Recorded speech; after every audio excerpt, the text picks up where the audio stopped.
Welcome to the Redeemed Backslider with your host, Kathy Chastain, Christian-based psychotherapist and redeemed backslider. This podcast is dedicated to those who have wandered but are ready to return to the life-changing power of grace and the freedom found in Jesus. Hi, welcome to the Redeemed Backslider. I'm your host, Kathy Chastain. I'm a Christian-based psychotherapist and a redeemed backslider. With me today via video is Sister Jessica Mayfield. She is the mother of evangelist Ethan Logsdon.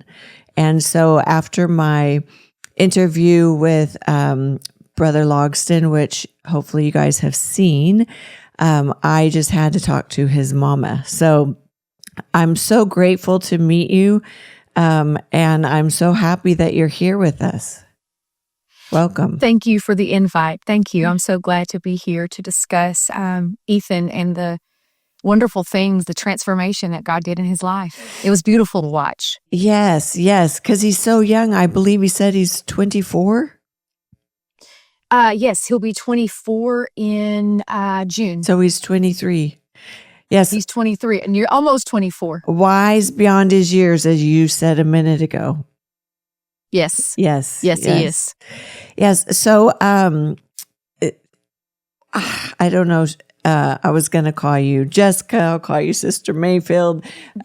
Jessica. No, and actually my friends and family call me Jessie. They do? Okay. Well, I'll call you Jessie. That's easy. I have to think less when I'm asking a question. Okay. Works for me. Okay, thank you. So I've heard, and maybe some of the viewers have listened to Ethan's story up to this point. For those who haven't, I'm going to have you give a quick little background to start with his story, but I really, really want to dive in to your story as his mom and as someone who was praying for him through all of that. This show is for the backslider, those who are still out there, and for the family members, of those that are still out there. So I think your message and your story is going to be super important for them. So give us a quick rundown, I think, of his story, and then we'll come back and come to yours. Okay. Quick rundown. I don't do quick rundowns well, but I am going to try. Oh, you take your time. We are not in a hurry. Let's see. So Ethan, I'll just start kind of here. Ethan is our middle son. And I think he's your typical middle child. He's very charismatic. He's very outgoing. He's very lovable, very charming.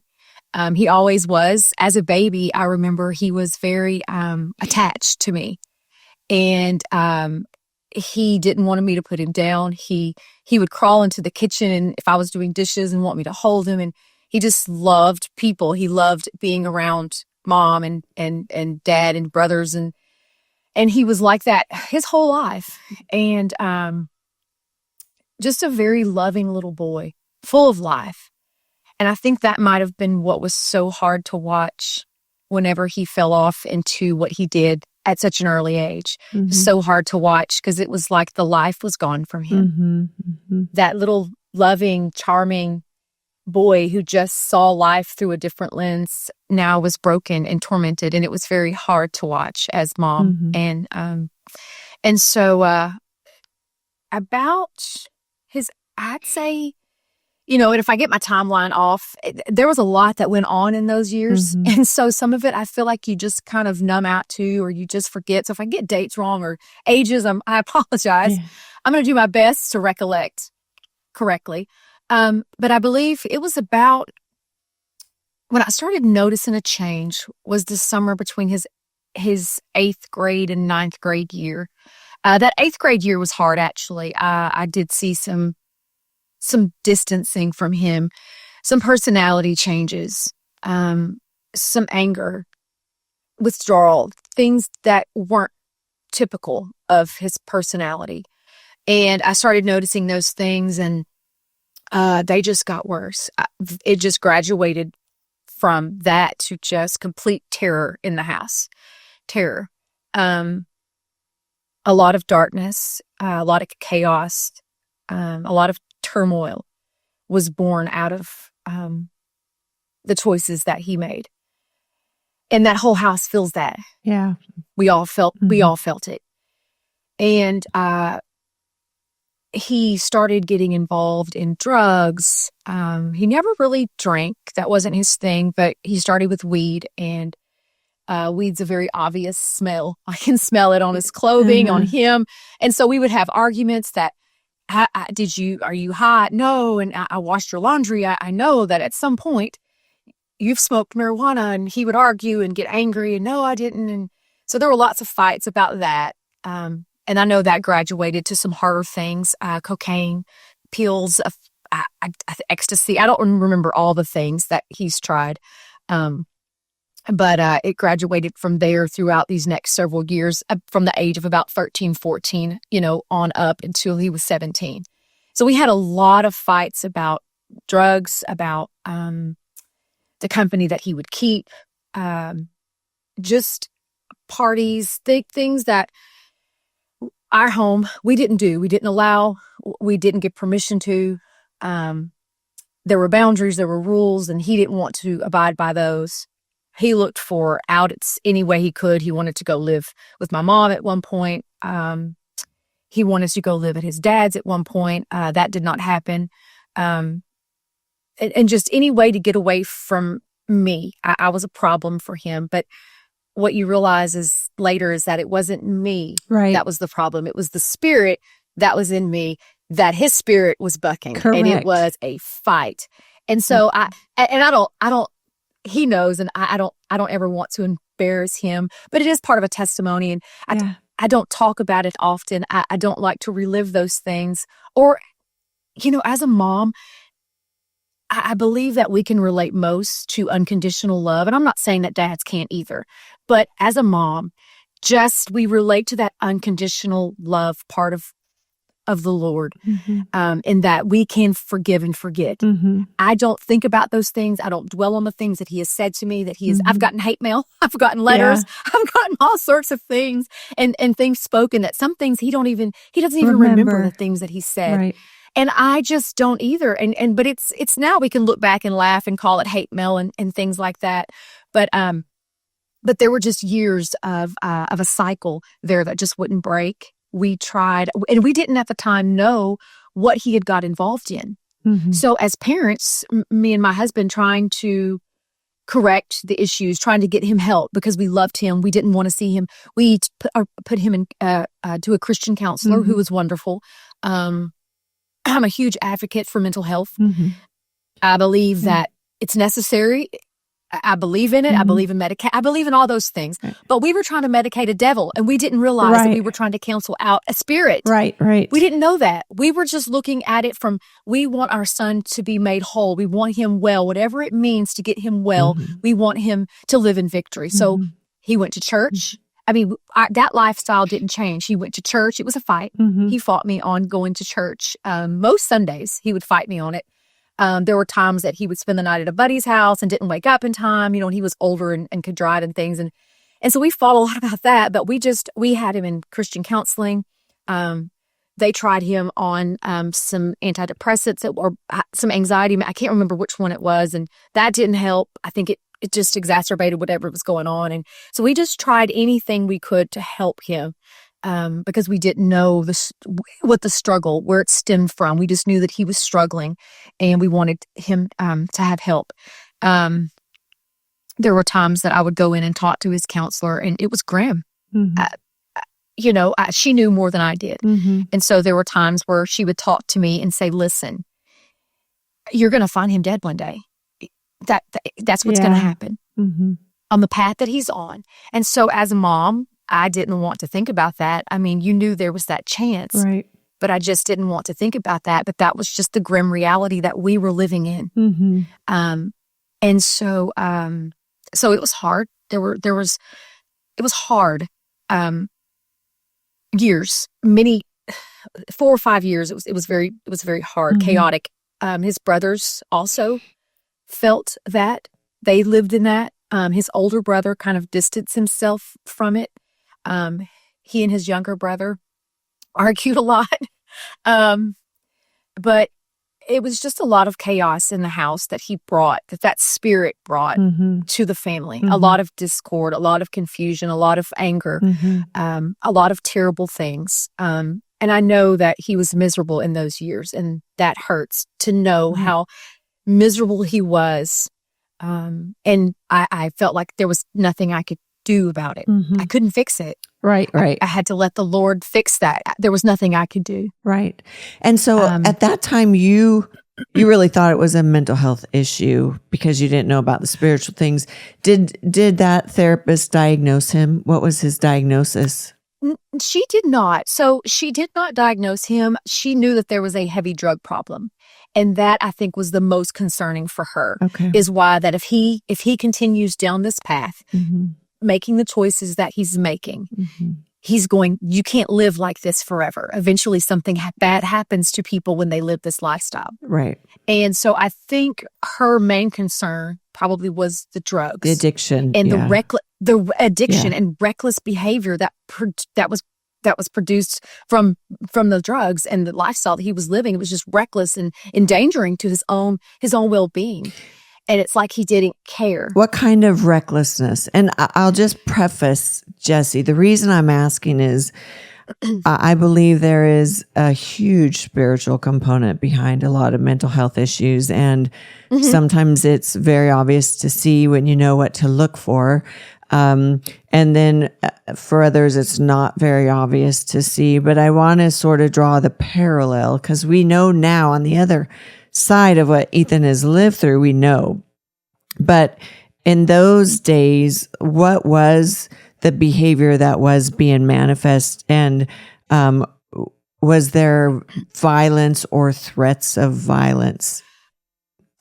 So he was angry. He was a very angry individual.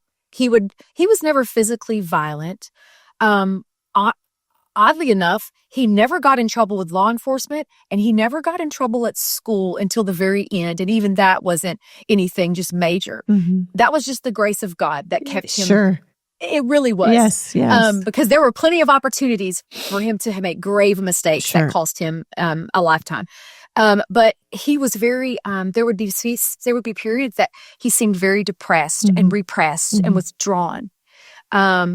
And so I believe that is why we went to the medication side of helping him. I think it was Lexapro that they put him on.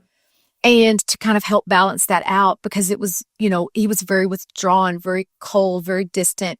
I don't believe that he was ever suicidal. There may have been a part of him that he knows about but that was never a concern on our front. Our concern was he's going to overdose. He's going to mix drugs. He's going to do something or get himself into a violent situation that he shouldn't be in. At who knows where he's at? All the places that you visit, in these kind of sketchy environments of what's going to happen. But that is where the kind of the mental illness factor come into, is that it's like a switch would flip and it wasn't even the same child.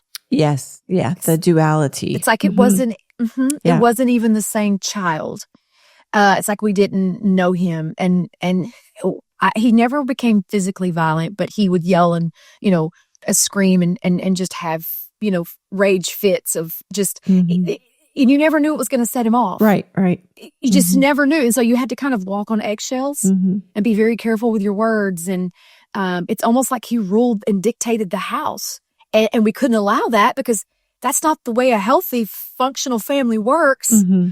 But at the same time, it was just a balancing act. Yeah. And I can say we probably didn't always get it right. You're making split decisions on whatever behavior presents itself at that moment. And so I'm sure there were times where we didn't get it right and we didn't handle it correctly. We just didn't know what else to do. Just a couple of stories to kind of put into perspective of where he was at. There was a moment, and I don't remember how long it was before his deliverance. it was in the same year. I know that. It could have been 6 months. He started really acting out, really out of character. Mm-hmm. It just built and it would build and it would build. And we didn't allow him to do the things that he was doing. Mm-hmm. He went to work and he would go and find a friend and they would get high together. He would go to school and he would skip school. So these were things that he found opportunities to act out in ways that we didn't allow him to do at home. Right. And he wanted to go to a party and we said, no, you're not going to do that. You're not going to go. And he was furious and he ended up getting dressed, getting angry, leaving, calling a friend, got dressed. And what are you going to do at this point? You can't physically, he's 17. I believe he was 17. It wasn't long before he got delivered. Are you going to physically restrain him? Are you going to resort to violence yourself? I mean, that doesn't teach anybody anything. Mm-hmm. What do you do? What do you do? Does my husband take him in the yard and fist fight him? Right. Absolutely. There are things that people say, oh, you can control that behavior. No, you'll live with that for the rest of your life. Right. And your child will never feel safe again. So it was like, that's why I said it was a balancing act of what do we do? Mm-hmm. And we just had to let him storm off. Mm-hmm. We had to let him storm off and leave the house. And he had a friend, he had a buddy pick him up. And I immediately, though, there were things that I could do. I immediately got on Twitter because a lot of his friends followed my page. And I just said, if anyone sees Ethan tonight, just know that he left his home against his parents' advice and we don't want him out. We told him no. And I immediately, to this day, we laugh about it because he's like those little, sneaky rascals. I had immediately people in my inbox were like, oh, we know where he's at. We saw him. We know where he's going. We can give you the address to the party. So they did. They ratted him out. It's funny now, but at the time he was real mad about it.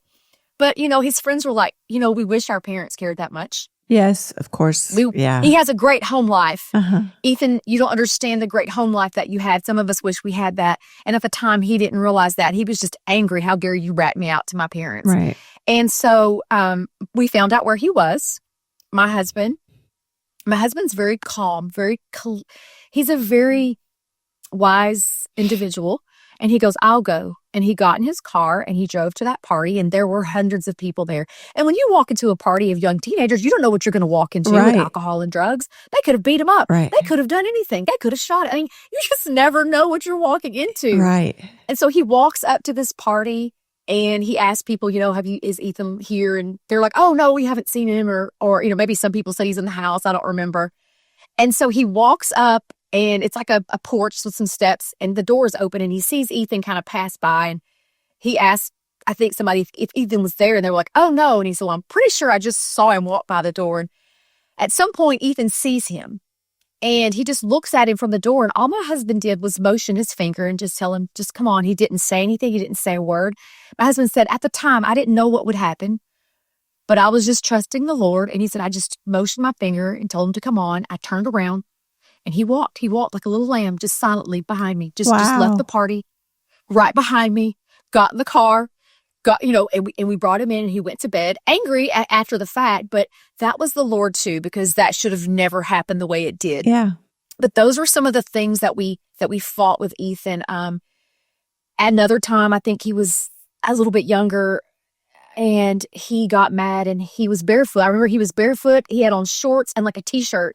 He got angry and he took off on foot and ran. Mm-hmm. We live out on a farm to market road. So there's a lot of pastures and things like that. It's a couple of miles to the nearest major highway with some businesses. He ran barefoot all the way to a La Quinta. It was a hotel is where he finally, I guess, confessed and turned himself in to the police. But he got so angry, he took off running barefoot. And we're talking about, this is hours on foot that he had to run. And we called the police, immediately. We have a runaway. And a few hours later, 4, 5, 6 hours, I don't remember, the officer calls and says, I've got Ethan. And he brings him home. And he had ran. And I guess he just realized that, well, this was kind of dumb. And I don't know what to do now. So he didn't want to come back home He didn't return here because we're the enemy. He called the police and said, come pick me up, take me to jail. So Oh my goodness. So he wanted them to take him to jail, not back home. And the officer was like, well, I'm not going to do that. And so the officer said when the call came in, hey, there's a guy, a young kid. And he goes, oh, that's my guy. I'll pick him up. And, he tried to threaten Ethan and warn him off of things about jail and how this lifestyle will lead. Ethan did not care at the time. He's just like, in one ear and out the other. I don't care. Take me to jail because they're my enemy and I don't want to go home. Yeah. They won't let me do X, Y, and Z and they're awful. And so those are the kind of things that transpired. Those things now we can look back and say, thank God he's safe, and we can laugh about them now. But when you're living in it, it's nothing easy. It's terrifying. Yes. They're terrifying moments. Yes. I imagine many sleepless nights wondering if he would come home. Many. Yeah. If he would come home. Yeah. And it was very, I just remember sometimes sitting in my closet and I'll get emotional, just weeping. Yeah. And on one part of me going, God, I don't know how much more I can handle. As a mom who loves her children, as I go, I love him, but he causes so much chaos in this home. He is stealing so much peace and joy. Yeah. How much more I can take. But on the other side of that, he is a hurting young man. And I don't know how to fix him. All I know is to come in here and ask you one more time to take care of him, to do whatever it is that you can do for him, save his life. And many moments where I thought that I was not going to survive him and he was not going to survive me. Yeah. And so we clashed. He and my husband, not so much. But me and him really clashed. Because I was the one constantly badgering him about the spiritual side of, you have to go to church. God's got a promise for your life. He promised your life a long time ago. I still believe that. I'm in my prayer closet fighting for my life and your life. And so that spirit really fought me. And us doing everything we could to help him on the mental illness side, on the drug addiction side, anything we could, not knowing that we were fighting a spirit. Right. That he was not just oppressed for years, but then became possessed. It was just a battle on every front. And it seemed like it was every single day that we fought that. And it was hard. So I have tons of questions around that, but I'm going to come back to that. Well, actually, I'll just ask you this part now. Was there ever a time, because I know when we go into our prayer closet, the Lord is always speaking to us and kind of giving us, insider information, letting us know what's going on. Was there ever a time in your prayer closet that the Lord revealed to you what to do, how to pray, that you were fighting a spirit? Was there any sense within you? I mean, I think as Christians, we know we're battling against the spirit realm from a spiritual warfare place, but was there any sort of instinct indication in your time with God that let you know this is bigger than that? This is more heavy than the average spiritual warfare? Right. Right. So I'll take you back. And so I'll just, so we can have an understanding of how I think I held on. Years before that, my kids were young. I was going through something of my own outside completely it had nothing to do with them. It was just something of my own. And I remember where I was at in my living room. I remember what I was wearing. It was before when my kids were young, my prayer time was at night because everybody was asleep. And so I could have that time. And so I would pray in the living room, and we had a small home at the time, and raising all the boys in it. It was just, so that's where my husband would sleep at night. So I'm like in the living room. And the Lord got me through that season of life. And he told me that I've called you because I have a purpose for your children. I have a promise for their life. They will dwell in my house forever. Not just that, but they're going to be used in ministry. He told me exactly what each one of my children would be doing in ministry. He told me the calling they would carry. Wow. But I could not share that with them because that was something that they had to find on their own. Wow. Now that's been confirmed in their life. Those are another podcast another day, but those are really cool stories of how each of them it was revealed that I knew that God spoke that to me years ago when they realized it on their own. Wow. And so, but God told me, but that was not for me to, because we all have free will, but I knew what office that they would hold. God told that to me, and he gave me a promise. And I remember the scripture, and that David goes in, he says, who am I? But who am I that you would bestow this upon me and my house? Right. I felt very unworthy of that just because of my past and where I come from. And, I didn't measure up to when you look at ministry, I don't measure up. My life doesn't measure up to that. I'm a nobody. My children are going to be used greatly for your kingdom. He told me that. He promised me that. And they are, all three of them, in this very moment, that promise has been fulfilled. And so I had that to hold on to. That doesn't mean I did not waver and falter and wonder and question and cry and doubt and plead with God, what is going on? And I would hold him to his word, but God, you said. Right. So if he dies, how can that promise come to pass? What glory would that bring to you? And so I held on to that in my prayer closet. And sometimes I would just go in and weep. There weren't even words to say. Other times I would go in declaring victory. Lord, I'd bring it back to him that this is what you promised. You said this. I didn't ask for this. You said this is what you were going to do. And I knew that. So looking at the drug addiction, I know that's spiritual. That is from a spirit. I know that. So I knew that we were fighting spirits. I knew that any sort of anger and the issues that I knew all that was spiritual. But to what degree, I had no idea. So we're fighting this on a drug addiction. And here's the thing about, I believe in mental illness, but I also believe that we have a door for the spirits to come in and mimic mental illness. 100%. That it can hide, it can cover, and it can say, oh, but it's this. Right. And so we, in doing what we knew to do best as parents, we're like, if that's what he needs help in, but then that's what he's going to get help in. So if it's medication that he needs, by all means, I don't want my child to suffer. Right. We don't want to. I don't want to suffer. Right. So I'm going to, if I'm having a headache, I usually take a Tylenol. Right. If my child is suffering with his mental illness, I'm going to get him. He doesn't need to suffer his whole life. Right.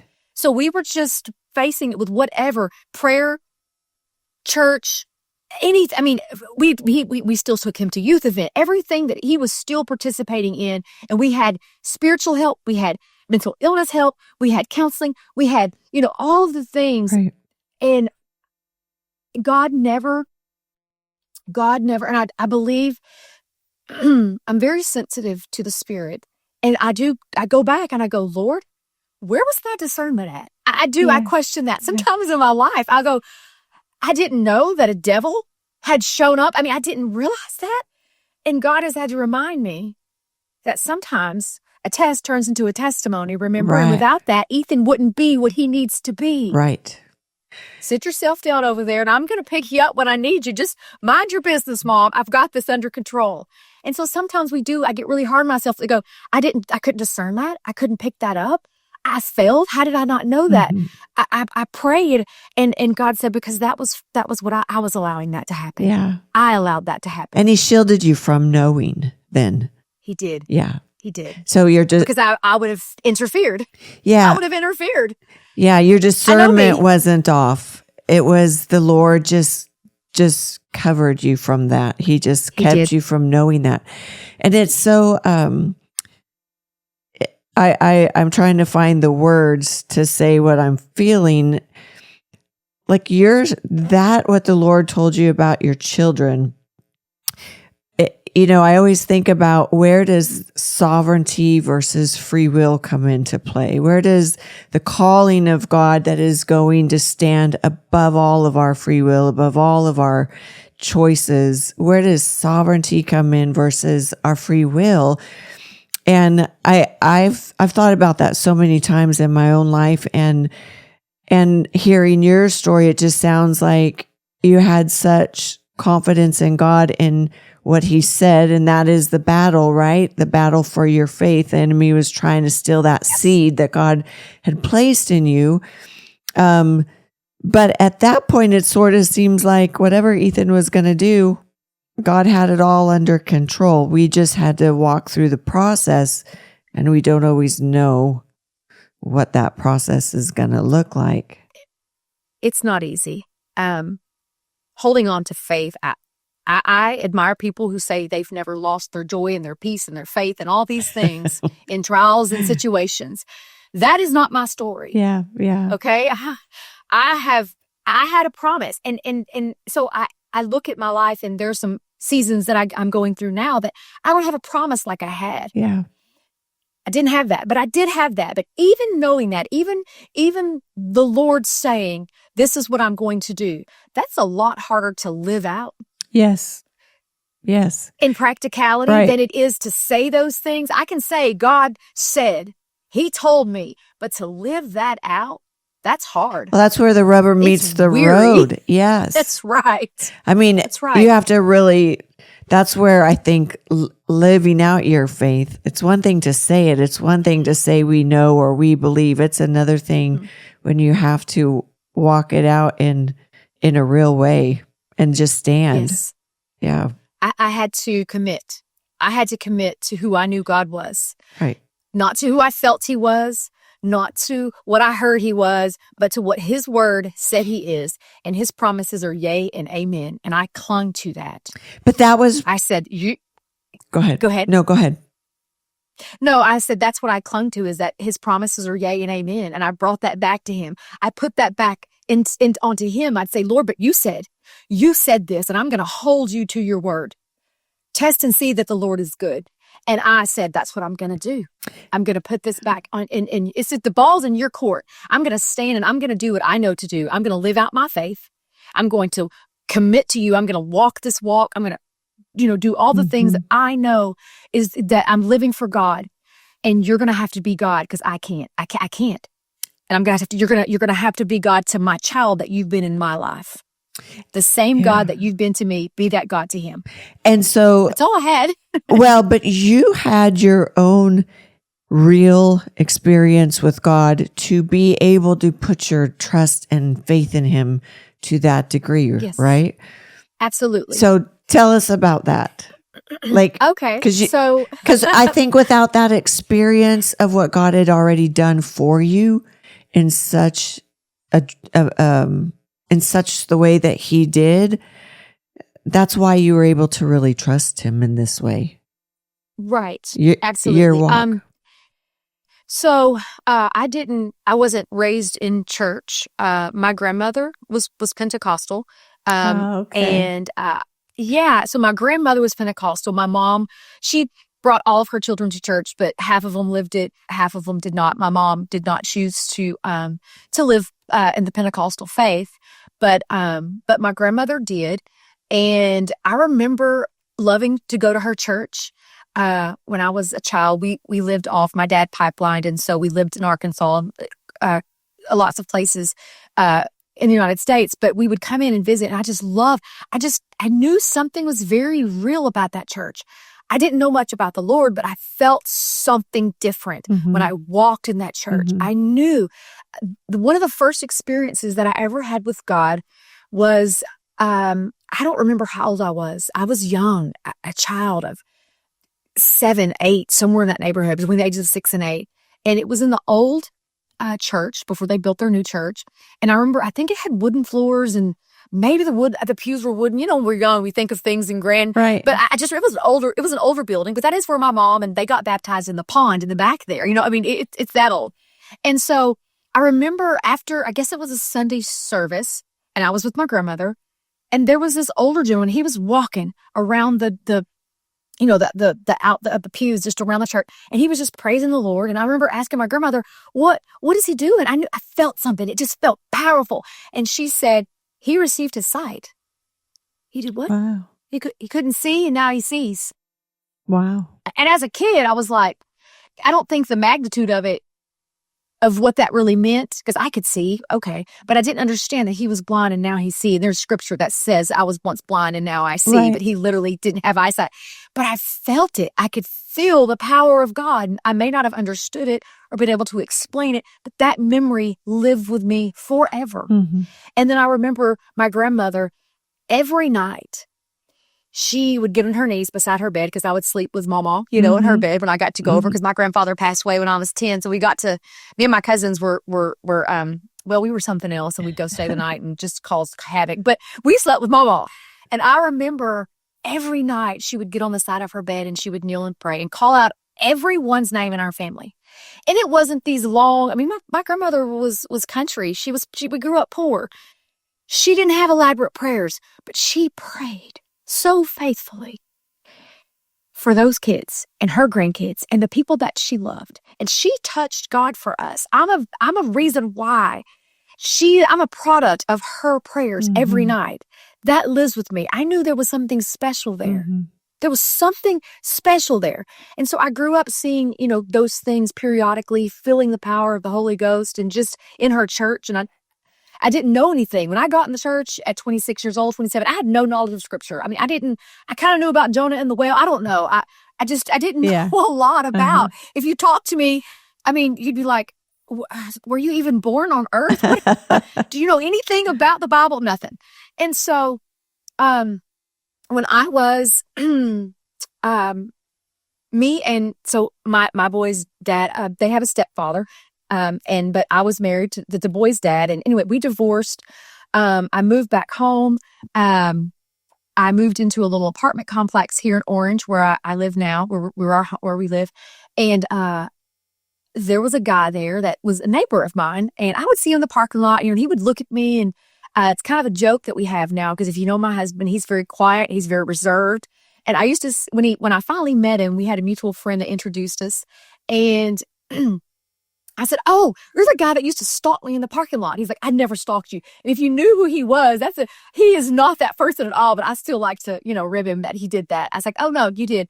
And so, but he would, I'd see him and he never would talk to me, but he would look at me from a distance, and we were neighbors for years, and I never knew that, he was very interested in me. Anyway, but we started dating. We got introduced through a mutual friend and we started dating. And I was over at his apartment one day and I was looking, and I knew what Pentecostal looked like because of my grandmother, and I was flipping through his photo album and I come across this lady and she obviously was full on Pentecostal. I said, "Who's that?" And he goes, "That's my mom." And I'm like, "Oh, listen, I'm not going to be Pentecostal, just so you know." He goes, "Oh, no, me either. I grew up in church, but I'm not in church. No worries." So, neither one of us were like, "No, thank you." And I'm like, "Oh, the Lord's like, we'll see." And so we dated, that was early part of February of 2006. We met, we dated for almost 2 years. It was October of 2007. And we started going to a Baptist church. I have friends to this day from there, who are dear to me, and we started going. And so the Lord started dealing with me. I didn't even realize it. I did not realize that the Lord, if you look back at my life, and that's a whole book that I could write, but if you look back at my life, the Lord was always there. Always. Always leading up to this moment of my life. Always. And his hand was always there. And, I started going to the Baptist church, and I started going, I feel like, the things in our relationship, we should not do this or we should not do that, just try to, and we both felt it. Because he had been raised Pentecostal. He knew what that felt like. Right. And so we started, try to actively make these decisions to kind of make our relationship better and look more Christ-centered. And we knew when we crossed lines, it didn't feel right. Something felt wrong. And those were little things that God was just doing that I didn't realize at the moment he was doing, preparing me to meet him, right? And his holiness. And so, because he's a gentleman, he does not throw things on us. He introduced us slowly to his holiness, and so we were at my house one evening, and I all of a sudden could not move my lower legs. I couldn't get up. I was like, "What in the world?" I was numb from the waist down. Were you guys still dating at this time, or had you got? Yep. Yeah, he was over at my house. He was over at my apartment because he was a neighbor. He lived in the, and so he had come over that night, and we were dating, and I couldn't move. I said, "I can't move my legs," and he's like, "What do you mean?" I said, "I don't know. I can't move my legs." and they were numb from the waist down. Mm. And it just kept getting worse and worse. He called an ambulance because I couldn't get up. The ambulance got there, and like I said, I can't remember, everything happened so abruptly. I believe that the seizure activity light started happening before they got me into the hospital. I think I started having some jerking, uncontrollable movements in my body. They got me to the hospital. They put me, a host of physicians come in. You've got neurologists and just all these people coming in and trying to figure out what was going on. And I started having uncontrollable, what they thought were seizures in my body. I couldn't hold up my own body weight. I remember I couldn't take a shower unassisted because I would just slump over. I had no control of my body. And and I would have these little seizures, whatever they were, and they would last, and they would take so much out of me. I couldn't think. It was an immediate onset of something that was very debilitating. Wow. At the time, I didn't realize it was a spirit of infirmity. Right. Because it happened so suddenly. Right. So debilitating. I was in the hospital. I honestly can't remember how long, but I was in the hospital several days. Damon, my now husband, we were dating. He was there every night. I remember there were nights where he would just weep behind me. I could hear him just weeping behind my bedside. And the doctors, I had so many things, spinal tap, just so many tests done and run and everything they couldn't figure out. And at one point, they called my mom and my dad out into the hallway, and they told them, and my boys were young. One podcast, he's like, I was 10. I was like, no, you were like 6. He's like, was I really? When you're little, you just don't. Because he said, I felt so much older. I'm like, I know. I said, but y'all were young. So I had these young kids. I was a single mom at the time because me and, Damon were not married at the time. And so I'm 26 years old, and they bring my parents out into the hallway, and they're like, listen, we don't know what's going on with her. We're going to send her to Baylor Neurology. We're going to send her via ambulance to Baylor. They want to do a case study on her. But here's the prognosis of what you need to really consider and think about. Her body can't handle this sort of stress. She's not going to be able to take care of herself nor her kids. You may need to think about nursing home options in the future. And honestly, if her body is under that much stress and these things are happening, she won't survive like that. I mean, your body can't handle that sort of thing, whatever's going on. And so there was a pronunciation, a pronouncement of death. Yes. Very bleak right. and grim. And so my parents were like, she's 26. She's got 3 kids. I mean, what? And I remember my dad, so Damon and I, neither one were in church, but I just remember Damon weeping and weeping, and I didn't know he was praying. That's what he was doing. He was weeping at night behind me, for the Lord was dealing with him. Yeah. And I didn't know that, and I remember he had been there for a night, and finally my dad was like, go home. I'm going to stay with her tonight.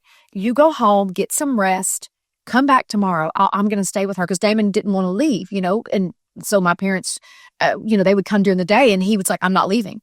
And he wouldn't. And my dad was like, go home. You need to rest. You need to rest. And so all this is unbeknownst to me. I'm just in the hospital shaking. I don't even know what's going on. They've given me medicine of all different sorts. I have no idea. And the next day, they stayed the night with me. Some things had transpired that I was not aware of with my husband. He was so shaken that night that he went home to his parents' house. He stayed with them, and they literally stayed on either side of him. He just wept, and they prayed over him all night. Wow. The next morning, they took him to the church. He was baptized. Wow. Received the Holy Ghost. The next morning, I didn't know any of this. And all in the one night that you were in the hospital and your parents stayed. The one night, and my dad said, Wow. "Go home, stay," and this happened. The Lord did that with him, and I had no idea. Wow.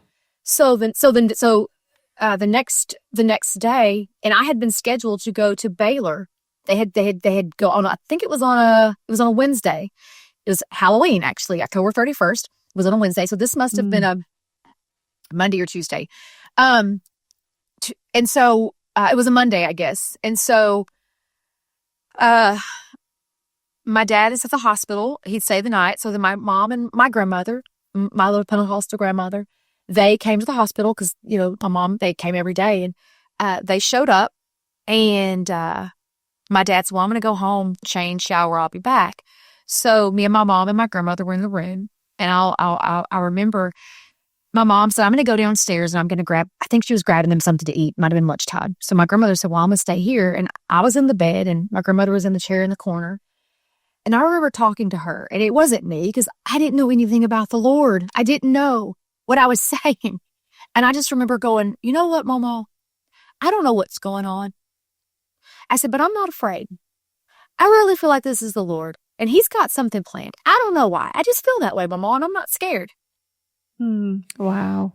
And I don't know how much time. It wasn't much time because my mom was in the cafeteria. That transpired. Damon walks in the hospital room. And again, I have no idea what's going on. I had just spoken these things to my grandmother. He walks in, and my grandmother starts weeping. And I'm like, what in the world is going on? She starts crying. And I'm just like, well, that's odd. Are you sad he's here? What's happening? And he comes over to my bedside, and I just remember him. I was on the phone with a friend. I had a Sunday school teacher from the Baptist church we were going to. Sweet, darling friend. Her name is Melanie. And we were on the phone. And she had called to check on me. And he comes in, and I don't remember exactly what he said. I just remember he might have said, hey, I went to the church and I got baptized. I don't remember. And he said, but the Lord said, if I pray with you, you're going to be healed. And I was like, okay. Okay. I've been pricked and prodded. Okay, sure. And so my friend was on the phone. I said, do you mind staying on the phone and praying with us? She's like, absolutely. And I could not get out of my bed. On my own. I was going to the nursing home, dying eventually. Right. I couldn't do anything for myself. I couldn't shower. I couldn't do anything. He prays for me. I immediately was like, I feel different. I swing my bed out. I swing my legs over to the side of the bed. I get up and I walk. By the time the doctors come in, minutes later, I'm making my own bed. I'm like, and they're just like, the whole slew comes in. Physicians, nurses are like, what is happening? Mm-hmm. I'm like, I don't know. He prayed for me, and here I am making my bed. I don't know. I'm healed. And they were like, what's happening? They were just like, you got to be kidding me. So they'll go get the neurologist and nurse. And so then my primary care doctor comes in, and he's just like, okay, we're still going to send you to Baylor because you still need to go. And immediately from that moment, I couldn't get out of the bed to I'm now walking. Mm-hmm. We go to Baylor the next day. They didn't make me go by ambulance at this point. And my now mother-in-law, but my mother-in-law and father-in-law, Damon's parents, they drove us over there. And I remember Lyndon Larry, she drove her car, and his dad, Larry, drove his truck. That way, in case we needed to stay, they could leave a truck, whatever. Right. And I remember I was riding with Linda in her car, and I was in the back seat, and I was lying down, and I had actually, this is funny, I think Ethan might have said this on the podcast. I don't remember if I packed a bag or maybe my cousins packed a bag and brought it to me. But the outfit that I was wearing from the hospital to hospital, so I went from the hospital here locally to Houston, I had on these white jogging pants, and they were like capri, and they had Jessie written across the back end of them, and like this little Jessie in pink. And then I had like a white t-shirt and some tennis shoes, but my right leg was still, it was dragging. So I kind of had to drag it. So it wasn't in full capacity. It was just kind of dragging, but I was walking. Mm-hmm. Huge difference from in the bed to not being able to being able to walk, but it was still dragging behind me. It didn't have good function of that leg. And so, but they let us drive there, and I was in the back of Linda's car, and she loves Southern gospel. The Gaithers, they're not my thing, but that's her jam. And at the time, though, I didn't care. I didn't care what it was. I was just talking to Jesus. And I remember she was just playing her Southern gospel, and I was back there. Nobody knew. The Lord was dealing so heavily with me. He talked to me the whole car ride there. Nobody knew. I didn't say a word. I said nothing to no one because I wasn't sure exactly what was going on. I just felt this powerful presence of something bigger than me, speaking life into my life. Yes. And we get to Baylor, and they're prepared for us. This whole panel, this whole team, they were prepared to keep me because I was their new case study. And we go into this room, I meet some physicians, and then they're like, we're going to go, there's a panel that you're going to set up. So there was like several people. It was like a board. It was just weird. It was like a board discussion. They're at a table and they're set 4 or 5 of them. They have a video camera up and I'm in this chair and Damon's sitting, his mom are sitting in beside me. And they start asking me questions and they started provoking. They wanted to, because there were still moments where I would have those little episodes. Right. Damon would pray and they would stop. That's just what happened. I would start to have a little seizure, whatever it was, he would pray, it would immediately stop. They wanted to see it in action. So they said, whatever you've been doing, don't do that. Because if she has one, we want to video it. I was like a little science project. And so I guess they kind of provoked it a little bit, got the stress level up. I don't remember now. It was just everything's hazy, but I started having one. And they were like, just let her go. And I remember my now mother-in-law and my husband, they were just real panicked. Like, she's going to fall out of the chair and hurt herself. Like, so finally, Damon was like, he just had enough. They just prayed and it stopped immediately. Wow. One of the physicians took him to the hallway and he said, listen, great for you if you believe that, this, that, and the other, but there's something medically wrong with her. And if we don't get to the bottom of it, she's going to live like this forever. So you need to stop making her think that your faith is what is healing her. Wow. Because she's going to become dependent on that. And my husband looked at him and he said, I hope she does. I hope she does become dependent on prayer. Wow. And so they were so frazzled. Him and my mother-in-law were so frazzled. My father-in-law went into the next appointment because I had to see so many doctors that day. Yeah. So he's like, I'll go in with her this time. And I remember sitting there and they wanted me to stay. They were prepared for me to stay. They already had my room set up. They already had all the studies prepared. And they were trying to convince me that I needed to stay for the best interest of my health. I needed to stay. And I just remember I could see Larry out of the corner of my eye. He's just like, he's just nervous of what is she going to do? Is she going to accept it? Is she going to go home? And I said, you know what? I've been in the hospital for almost over a week. And so far, nothing's helped.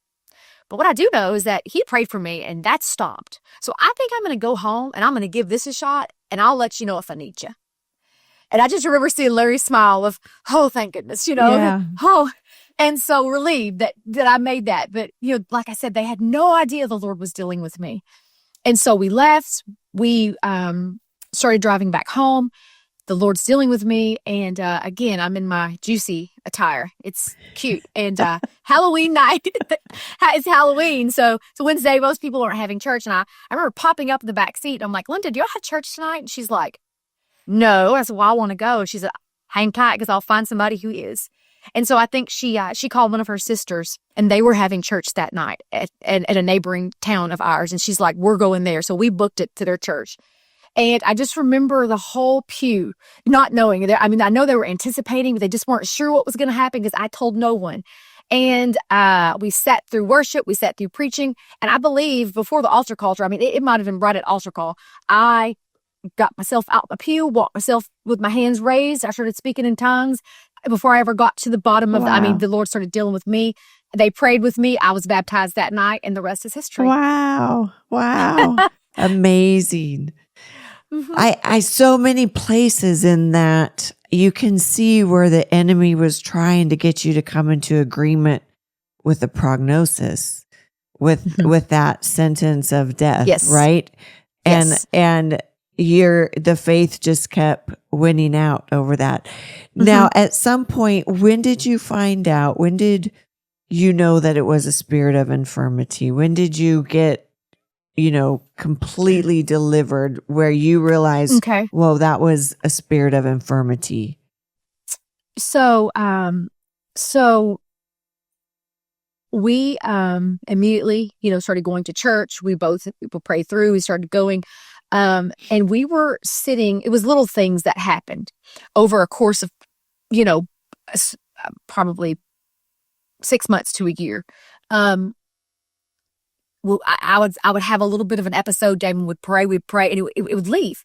And I remember, though, I didn't know at the time, but obviously now I do, I was heavily attacked in the weeks following that.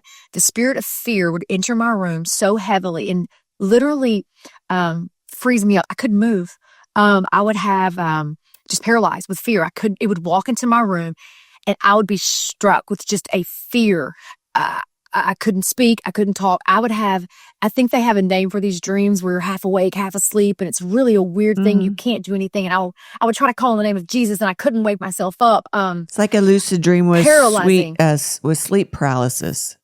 So sleep paralysis. I knew there was a name for it. That happened for months. It was spirit of fear that attached itself to that, and it would come against me, and it was so heavily. And we would just pray, and my husband would pray, and so anyway, we got married December, and so of that year. So I got the Holy Ghost on Halloween, and then we got married in December, and so boy, isn't that ironic, Jessie, that you got the Holy Ghost on Halloween, the devil's high holy day, knowing what happened with Ethan, but also, like when you said the spirit of fear walked in your room.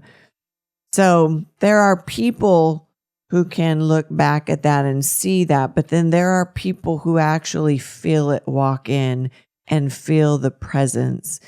Were you aware when it walked in? Did you feel the room shift? So your discernment was excellent. Because and I didn't even know what it was at the time. I didn't know that was discernment. I again, I had no. But you felt the room shift. Revelatory knowledge of anything. Oh, it shifted immediately. And you immediately. I was paralyzed with fear because it was the enemy. Not even knowing, the Lord and the enemy. I knew that's the enemy. That it was evil. It was evil. Right. And one time I remember, I feel like most of the time, that bidding is done through spirits, and he sends spirits. But I'll never forget, there was one moment where it wasn't a spirit. He came himself into my room, and he laid in my bed next to me. And it was the most evil, vile, vicious, smothering feeling that I have ever had. I want you to die. I hate you. I hate God, and I hate that you represent him. And it was hate. You just felt it walk in. Was this before any of this happened with Ethan?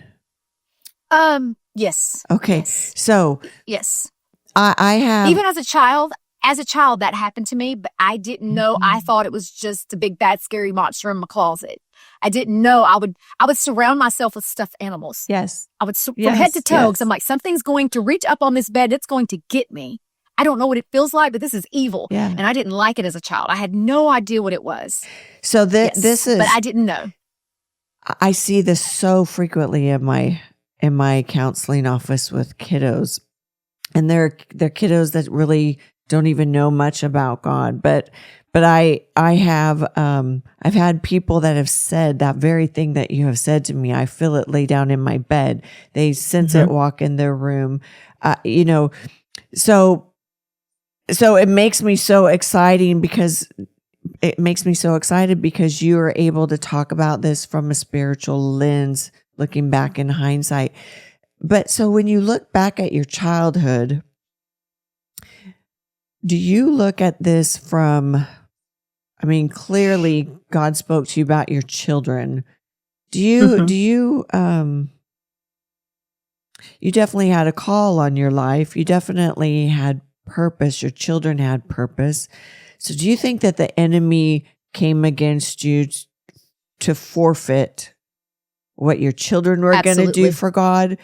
So to kill what God wants to do through your children, and you're the key to all of that. Where do you think, where I look at things through generational patterns, generational blessing, generational curses. With your grandmother being a Pentecostal, do you feel like do you look at this like from a mantled position, like whatever she carried got passed down to you? Do you feel like or do you feel like you just inherited the call of God on your life? Like, what have you surmised through all of this? I don't know. I'm going to go back and touch on something that I didn't share earlier, but you brought it up and I feel like it's the Lord. Whenever the Lord told me that I would, that gave me the promise about my children, he spoke those things very plainly. I remember him telling me, and I tell my boys this all the time. He told me, he said, I'm raising up Solomons that are going to build my kingdom. And you have to be a David in their life and show them how to walk and how to fight. And I tell that to them all the time, that I have to be, he gave that example to me so that I would know how to live my life courageously, fiercely, firmly planted for them. Yes. For them. This is bigger than just me. Right. Because this isn't even just about them. This is the multitudes of people that their life is going to affect. Yeah. Kingdom. This is kingdom-minded. Yeah. And so, yes, when I go back to my life, I think that my grandmother was a prayer warrior. I don't know that she really understood that she was. She didn't, you know, there are so many people in heaven that we're going to meet that made tremendous impacts in our world that we've never heard their name. They've never held a microphone. They've never taught a Sunday school class, but they prayed. Yeah. Yeah. They knew how to get a hold to God. And they knew what that looked like when God answered prayers. My grandmother was one of those people, and I believe that she was a prayer warrior that didn't even realize the warrior that she was. And I do believe that I inherited that from her. I have cousins that my mom, I look like my grandmother, people all the time, you know, and I think that for some of my cousins, when they look at me and see my grandmother, it goes deeper for them. I pray for them like she does. I feel responsible like she did. It's a burden that I carry. And we've lost family members, and it hurts when I say, but God, they need to be saved. I don't want another family member lost. I want them to be saved. It's a burden that I carry in my spirit that I do believe was birthed from her. And I don't even think that she realized how deeply she prayed in the spirit and what that meant and what heaven looks like because of that. Right. Today. And so, how my life looks because of that. But you also loved the things of God as a child when you went with her to church. I did. Yeah. And so Yeah. I think God started calling me from a very young age. I didn't realize it, but I loved I can't, I just don't have the words to express what I felt like. I knew something was real. I didn't know what it was, but I knew something was bigger than me, powerful. I knew there was something there. And I just loved it. I just wanted to go. And I remember, you know, my mom told me these stories that we would come in from Arkansas. You know, I wore little pants and stuff, and my grandmother's church, and so I'd want to go to church. It's like, I guess we'd arrive on a Sunday. I want to go to church. And she's like, no, you're in pants. And my grandma would be like, bring that baby. I don't care what she's wearing. Let her come to church. You know, it don't matter to me what she's wearing. Bring that baby if she wants to come. And I just was attracted to something to her. And I'm not saying she was a perfect woman. She wasn't perfect. I know that. But the Spirit of God in her, I saw that. And it beckoned to me at an early age. And so I did wrestle early in life with the spirit world. I did wrestle with the dimensions of the spirit, and I didn't even know what they were. I was so sensitive. So sensitive to both sides. But at the time, it was just the boogeyman. I had no idea. But even as a child, I knew it felt heavy. And it was just not a monster I saw on TV. This is something that feels bad. Very, very bad and scary. And it felt like death. It felt like death. Not that I just go, something's going to get me in my bed tonight. And I would see things. I would see things in my room, just terrible, scary things. So I was very sensitive to both sides of the spirit growing up. And so then you look back in my life, things that the enemy wanted to take me out. There were so many opportunities and situations that happened to me from such an early, place in life. Just who I am as a person. You either love me or you don't. There is no in between with me. And I had to overcome that. I'm a people pleaser. The older I get, the more I realize that is not where I should be living my life. And the discernment and the the giftings that God give me works in direct opposition to people pleasing. Direct Yes, opposition. it does. Well, because it's the truth, and the truth is contrary. So you can't be a people pleaser and a truth teller.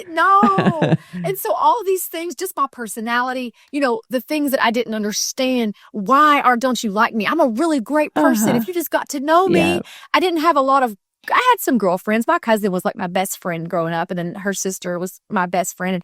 But girls at school, we just didn't click. You either love me or hate me. Yeah. Even to this day, you love me or you hate me because I am who I am. Yeah. And I never understood. It was just like, I didn't understand all of those things growing up. It felt very heavy for a child, for a teenager, for a young adult. It just felt heavy to miss out on what you thought life should look like what life should look like to the world, to culture. And mine didn't line up. I was never really good at anything. I just wasn't excellent at anything. I dabbled in, this and that and cheerleading and whatever, but I wasn't excellent at things. I just didn't have this great adventure calling my name. Yep. And so I wrestled with insecurities and all of these things, and then just life events that happened that were traumatic. And so the enemy really had his hand digging into what God's purpose for my life was, and that's why I say I can look back and I can see God's hand in my life. And even through the most horrific moments, God was there. Yes. God kept me. He delivered me. He got me through it. He was with me. Yeah. And so, the call of God. So to answer your question, yes, it's been on my life since I was born. Yeah. Apparently, he knew you. Right. He knows us in our mother's womb. Yes, and so does the enemy, and I believe that's why the enemy attacks at such an early age, to prevent God's plan from being accomplished. And it's also why you probably never feel like you had a thing, is because God was training you up and separating you even way back then.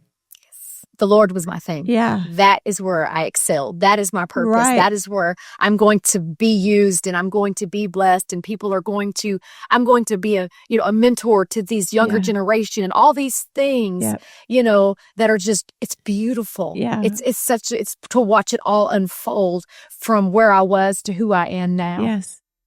Yes. So sorry I diverted, but man, I love that, because God is so faithful and so good, and you're, I could say so much, but it's encouraging to me, because I have seen this over and over, and I feel like in my own life it's very similar, and I'm trying to look at all the commonalities that I see when God's hand is really upon a person. One of the marks is sensitivity. They are, in psychology, it's called the highly sensitive person. They've written books about it. But when people are highly sensitive, they do have a level of discernment to be sensitive to the spirit realm, and yes. Because we're all God's children, right? And people can choose that or not choose that, but it's exciting. I love what you just shared. So going back to being delivered from the spirit of infirmity, when did that take place, when you knew that it was the spirit of infirmity? Okay. So we were at a revival about, I don't know. I think it was just I feel like, I don't remember if it was right after I got out of hospital between October and December, or if it was in January. I don't remember. It was very close to getting out of hospital. Me and my husband, I guess we were married, so it had to have been after that. So it must have been January. We were at a revival and at our home church, and an evangelist came through, and he didn't know us. Our pastor does not share things with people that come through to preach to us. He's, he doesn't do those things. So he knew nothing about our life. He didn't know who we were. We were in the back sitting there, me and my husband, and he walks back to us, and I'll never forget it. He comes and he looks at us and he says, the enemy didn't want you two together, and he wanted you dead. He pointed to me and he wanted you dead. Confirmation. And he knew us Yeah. from no one, and had no idea, about our story, had no idea. And it was such truth. And so I knew from that moment on, that the enemy wanted me dead. Why did he want me dead? Why, and so then you start growing in the Lord and start learning. And you're like, oh, that's why he wanted me dead. That's why he wanted me dead my whole life. Yeah. And so he's trying to foil God's purposes from way back. And so I had a few episodes throughout the next, I'm going to say it was a year, not often. I think it was just the enemy still trying to plant those seeds of doubt. Like, you're not living in victory. You're not delivered. You're not healed. And we would pray and it would leave. And I remember one of the last episodes that I had, I have a good friend. She's an elder in our church, Emma Riojas, and she's a spiritual giant. Love her. And I didn't know at the time what her life with the Lord looked like. I do now, but I was in church, and I believe it was a Wednesday night. I can't remember, and I was kind of in a bad way. I was kind of having the episodes and just there, and somebody had told her, you need to go check on Jessie, and she's like, why? She said, just you need to go into the church. And I don't remember everything that transpired, but I just remember her getting me up and said, we're going to walk this, we're going to worship God. We're going to worship God. And we did. And like I said, I'd have to call and get the details as to what all she said and did. But I just remember that was one of the last times that I fought with that spirit in my life. I know that she recognized it as the spirit. I know that she prayed against it. I know that, she warred against that. I know that she did, knowing who she is as a person. From that moment on, I didn't really wrestle with it. And then God started revealing to me that was an infirmity, because there's a promise, not just for your life, but for your children's and your children's children and their children. And so that is when I knew that was just a spirit of infirmity. There's nothing that comes on that quick, overnight, instantaneously, that debilitating. Right.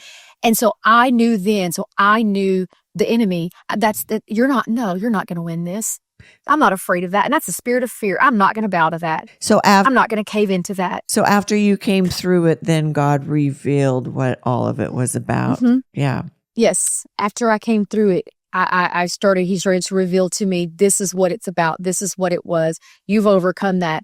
There's nothing to be afraid of. That's not a part of who you are, not a part of your identity. You don't have any makeup there. There's nothing in your body that says you're going to have seizures for the rest of your life. Nothing there. Wow. Praise the Lord. So is that when the Lord spoke to you about the boys? Like, what happened when the Lord spoke to you about the kids? It was a few years later. Let's see, I can't remember if that was in 2007 is when the end of 2007, December. And I know in 2011, I started teaching a women's Bible class, Sunday school class on Sundays. I don't remember if it was in between that 2007 and 2000. I feel like it was, because it was just a couple of years, and I'm pretty sure it was before I started teaching my ladies class. So the kids were still fairly young. And, just a quick blending families, second marriages is never easy, even with the Lord. I think that, both of our prior marriages had not been of the Lord. Neither one of us are in church. But now it is. Now we're sanctified of God, and we're going to make it work no matter what. And but trying to come in from two different places of different cultures, different backgrounds and histories, and all the baggage that we carry, trying to mesh that into one. It's not a pretty sight. Right. I was not a pretty person. He was not. There were things that and so it was a hard season of, I think, just marriage in my life, and that I was just like, Lord, this is what we signed up for. This is not fun. Yeah. But I held on to that too, because I said, no, this is the will of God. We have a testimony. Our testimony is miraculous. Yes. You brought him back to the Lord. He prayed for me. I was delivered. Apart from that, we're married under the holiness of God. We're making it work. We're sticking it out. Right.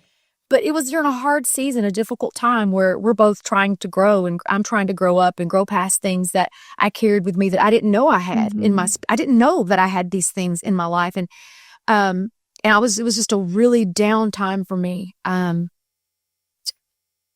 had a miscarriage. I never, I'd always had healthy pregnancies. I just never had an issue. And right after me and my husband got married, I got pregnant, not intentionally, but I had a miscarriage, and I remember never.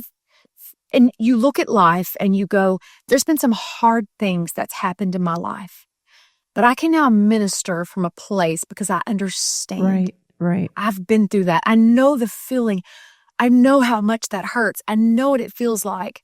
I know what life feels like, and I know what it feels like when that life leaves your body that you're carrying. Yeah. I know the hurt associated. I know what that feels like. And as hard as that was for me, and as a question, Lord, why? Well, I don't understand. And I don't. I think there are things in life that we will never wrap our minds around on earth. But I do know that everything is not without a purpose in life. God's always working for good to those who love Him and are called according to His purposes. So I believe in that. That doesn't mean it didn't hurt. Right. Doesn't mean that it didn't shake me. But I remember that happened, and so there was just a lot of things, a lot of emotional turmoil that were going on during that time. And I was having a hard time of trying to keep my faith and trust in the Lord and grow in the Lord and grow in my marriage. And it was a lot. And I was just really beating myself up for being that I couldn't get it right. I know that I'm carrying some baggage here, and I don't want to carry this baggage, and I want to do better, and I don't know how to be better. And I was beating myself up about that, because I'm supposed to be living in victory. Right. I'm not living in victory. I don't even know how to overcome this. This is debilitating my mental. And so I just was really hard on myself. Right. And didn't want to live. I didn't want to be that person, and I didn't know how to overcome being that person. Right. And so the Lord, for me, that season was to remind me that, hey, I did call you. You are where it's going to take some time. You're going to heal. Things are going to get better. And it was just a promise for my life that said, look what the Lord has done. Look what the Lord is going to do. All of this stuff is going to pale in comparison to the victory that is coming. Just hold tight. Yes. Hold tight, because great things in my kingdom are going to be born out of you holding tight, standing still, and holding on. Wow. And that's what that was. Yeah. Wow, that's wonderful. So the Lord told you that all three of your children were going to be Solomon's. Yeah. He just that they would build the kingdom. Yeah. They would be building His kingdom, and because Solomon built the temple for the Lord. He built His house where He dwelled at. Right. And they're going to be, that's what He compared it to me, to that they are going to build my kingdom. Each of them have a place that they are going to be, and they're going to dwell in the house of God forever. But you have to stand in a place that shows them how to fight, how to live this life, how to be faithful, how to stand against all odds, what it looks like to be very real to them. Because the one thing that I do love about David is he's very real, right? Very genuine in his emotions, right. Very honest, very honest before God, very transparent before God. And I think that God was like, it's going to be hard. You're not going to be able to hide that. Don't hide it from him how hard it is. Be honest, be open, be real. And so I've carried that, not just in my kids' life, but in, I guess, in the ways that I've ministered, I carry that transparency, that openness. Well, I think both you and Ethan, of course, I haven't met the rest of your family, but there's such a genuineness and an ease about you guys both. It's very easy to talk to both of you, and you guys are just very transparent, and I feel very accepting and loving. There's just a love, I think, that came from both of you guys. And I know that seems weird, through a Zoom call, but I've been around a lot of people, and I think that you can really feel that when someone does just have a spirit of love about them. So I thank you for that. It's a safe place. Yeah. You're welcome. It's very beautiful. I want it to be a safe place. I said, I'm going to be maybe what I didn't have in times of my life. I'm going to be safe for my children and for other people. Yeah. So when other people come into my home, into my life, I want you to feel peace, and I want you to feel safety and love. And that is what had to carry me through Ethan. And my oldest son, he's, there was some struggles there too, but that's what helped me with Ethan is love. I had to go back and just love him genuinely, unconditionally, wholeheartedly. That's what carried us through some of the roughest days and nights. Yeah. Was that love. Right. That's that safety, that acceptance. Mm-hmm. Were there times in his life where you could see him, like after that spirit came in and you knew it was a spirit? You said a switch would get flipped. So you had moments that you knew, I'm talking to my son, Ethan. And then there were moments that you knew, okay, this isn't him.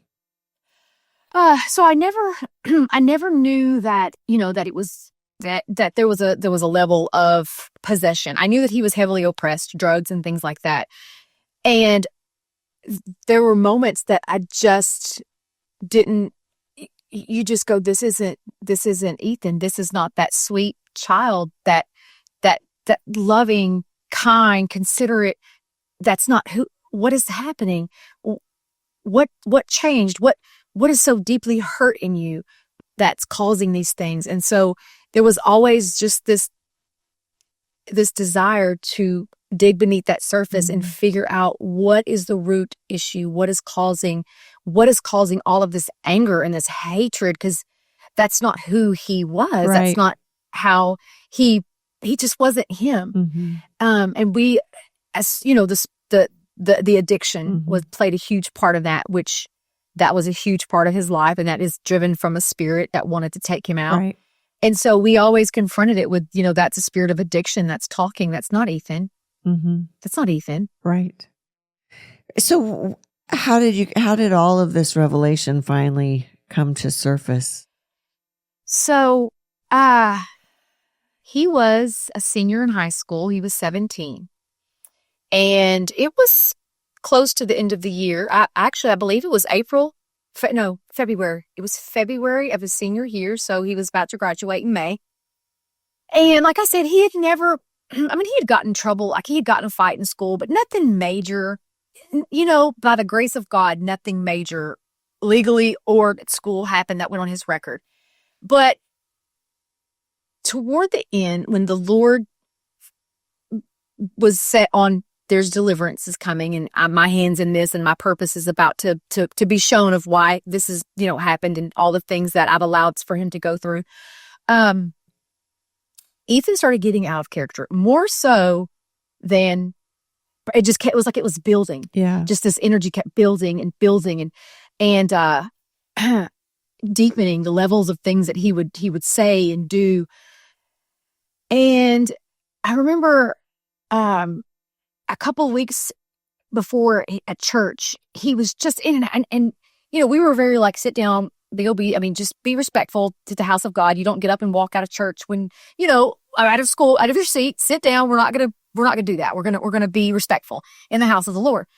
But I remember he got up and out just so restless. He was restless. And we were like, something, somebody had asked me at church, is Ethan okay? He's real restless. And I'm like, I don't know. I'm not sure if he's okay. And so little things like that started just these little things we started noticing. Restlessness, a little bit more volatile. And we were, me and my husband, he shift works. So, he's at home so some days and, some days he works. Anyway, but he was at home this day. We were sitting at the house and my phone rings and it was one of the principals at the school. And, he said, listen, I'm Ethan's on his way home. I sent him home. I had to. And he said, is everything okay with Ethan? He said, we had an incident that happened today at school. And he said, I've had Ethan in my office before, but he's always been pretty respectful. He gets in trouble and he's just like, okay, I did it, whatever, move on. He said, but today he got very erratic, very volatile. He cursed at me, which is very out of character for Ethan, very out of character for him to do. And I said, we have noticed that he's, a little more on edge in the last few weeks. But I said, we don't know exactly what's going on. We can't pinpoint why. And he said, well, I hated, there was an incident that happened. But anyway, because he got, because he cursed me and did the things, I had to suspend him for a couple of days. So he's on his way home. And I said, okay. And so we're sitting there, we're waiting on him to come home. And it's just me and my husband. My oldest at the time, he had joined the Navy, so he was gone. And then my youngest was still at school. And we're sitting on the couch and we're waiting for him to come in. And we expected him to just come in with a chip on his shoulder, defensive, angry. He did not. He came in calm and just kind of, he didn't know what to do. He just kind of sat on the couch and just looked defeated. I thought, well, this is interesting. This is new. And so we talked to him about what happened.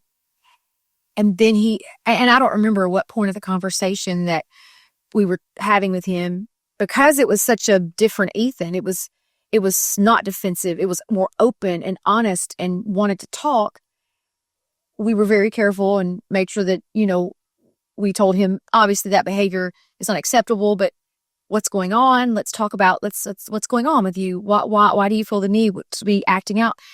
And he said, y'all just don't understand. And we're like, well, help us to understand. And he said, y'all just won't understand what I've done. And so he just kept saying that. And at one point he starts crying, and I go sit by him and I tell him, I'm like, baby, listen, if you'll tell us exactly what you mean by we won't understand, we can't help you unless you pinpoint and tell us. And he just says, I've just done too much. I went too far. And so I've at some point I go, and as I'm sitting again, we're sitting kind of in an L shape. So he's on the couch and he's on the long end here, and I'm sitting and my husband's sitting, we're sitting on the love seat here. And I'm looking at him kind of like I'm looking at you. We're just talking, and he's telling my husband, he's telling his stepdad, you don't understand. I've went too far with God. I can't go back. And right then in that moment, I felt something shift. Something shifted, and I go, something's not right. Something's not right, and something's wrong. And I stopped, and I told my husband, I said, I need you to stop for just a minute. Stop talking. And he's just like, okay. And I looked at Ethan and I said, who are you? Whoa, I got goosebumps. He just looked at me. And he said, I'm Ethan. And I said, no, sir. Who are you? Oh, my goodness. And he didn't say anything. And I said, who are you? And at that moment, it smirked at me. And it laughed. And I said, that's it. That's who I want to see. Who are you? And that's where it started. And my husband's like, what in the world is going on? Because he's like, I don't want to see no boogers. I love the Lord, but I want to see right. No boogeyman. Like, no, thank you. No, thank you. Y'all leave that stuff. Y'all leave me out of that stuff. Okay. I love Jesus. That's who I want to see. And so, but he's just like, what in the world is going on? But he knew immediately, like he knew that's not right. And from that moment on, that thing started shrieking and shrilling and laughing and mocking and just doing all these terrible things. And did it ever give you its name since you asked? No, it never would. It said, you don't need to know who I am. It actually said, there's a multiple. You don't need to know us. And so I remember it, we had some interaction, and I go, okay. So the Lord prompted me. So the Lord's like, you need to call this individual in the church. So hold on, Jessie. I want to kind of stay here for a minute, because there are going to be in the church culture, we don't hear about this as much as what I think it really is going on in the culture of the world. And having also interviewed another evangelist who also had demons in worship because he believed a lie that he went too far with God. I think there are people out there who do believe that they went too far with God and have entertained and even had demon possession in ways that maybe they didn't invite it to the degree that Ethan did or that Brother Mahaney did, but it has still come in because there has been a series of yeses. So absolutely. For anyone else that's watching that may not have had the discernment that you've had or may not have been so confrontational the way that you were, could you just maybe elaborate and describe how that interaction with that demon was with you and the steps you took after it did manifest for their deliverance. Yeah. Yeah. So here's what I will say. And I've thought a lot over the years about what I would say to especially parents with their children. Number one is to unconditionally love. Those kids are going to need a safe place, and they need it to be you, because there's going to come a time where God is going to want to do something in their life, and they're going to need a safe place that they can trust to come back to. Let that be you. And I know not every child has a parent, but if they do have parents, loving the Lord, going to church, living right, you've got to do right by your children. It's worth it for them. Is there not a cause? David said, Is there not a cause? That's what he said. Be faithful to God in your own life, because if a situation arises like that and you're not faithful, you don't have any spiritual authority to confront it. Right.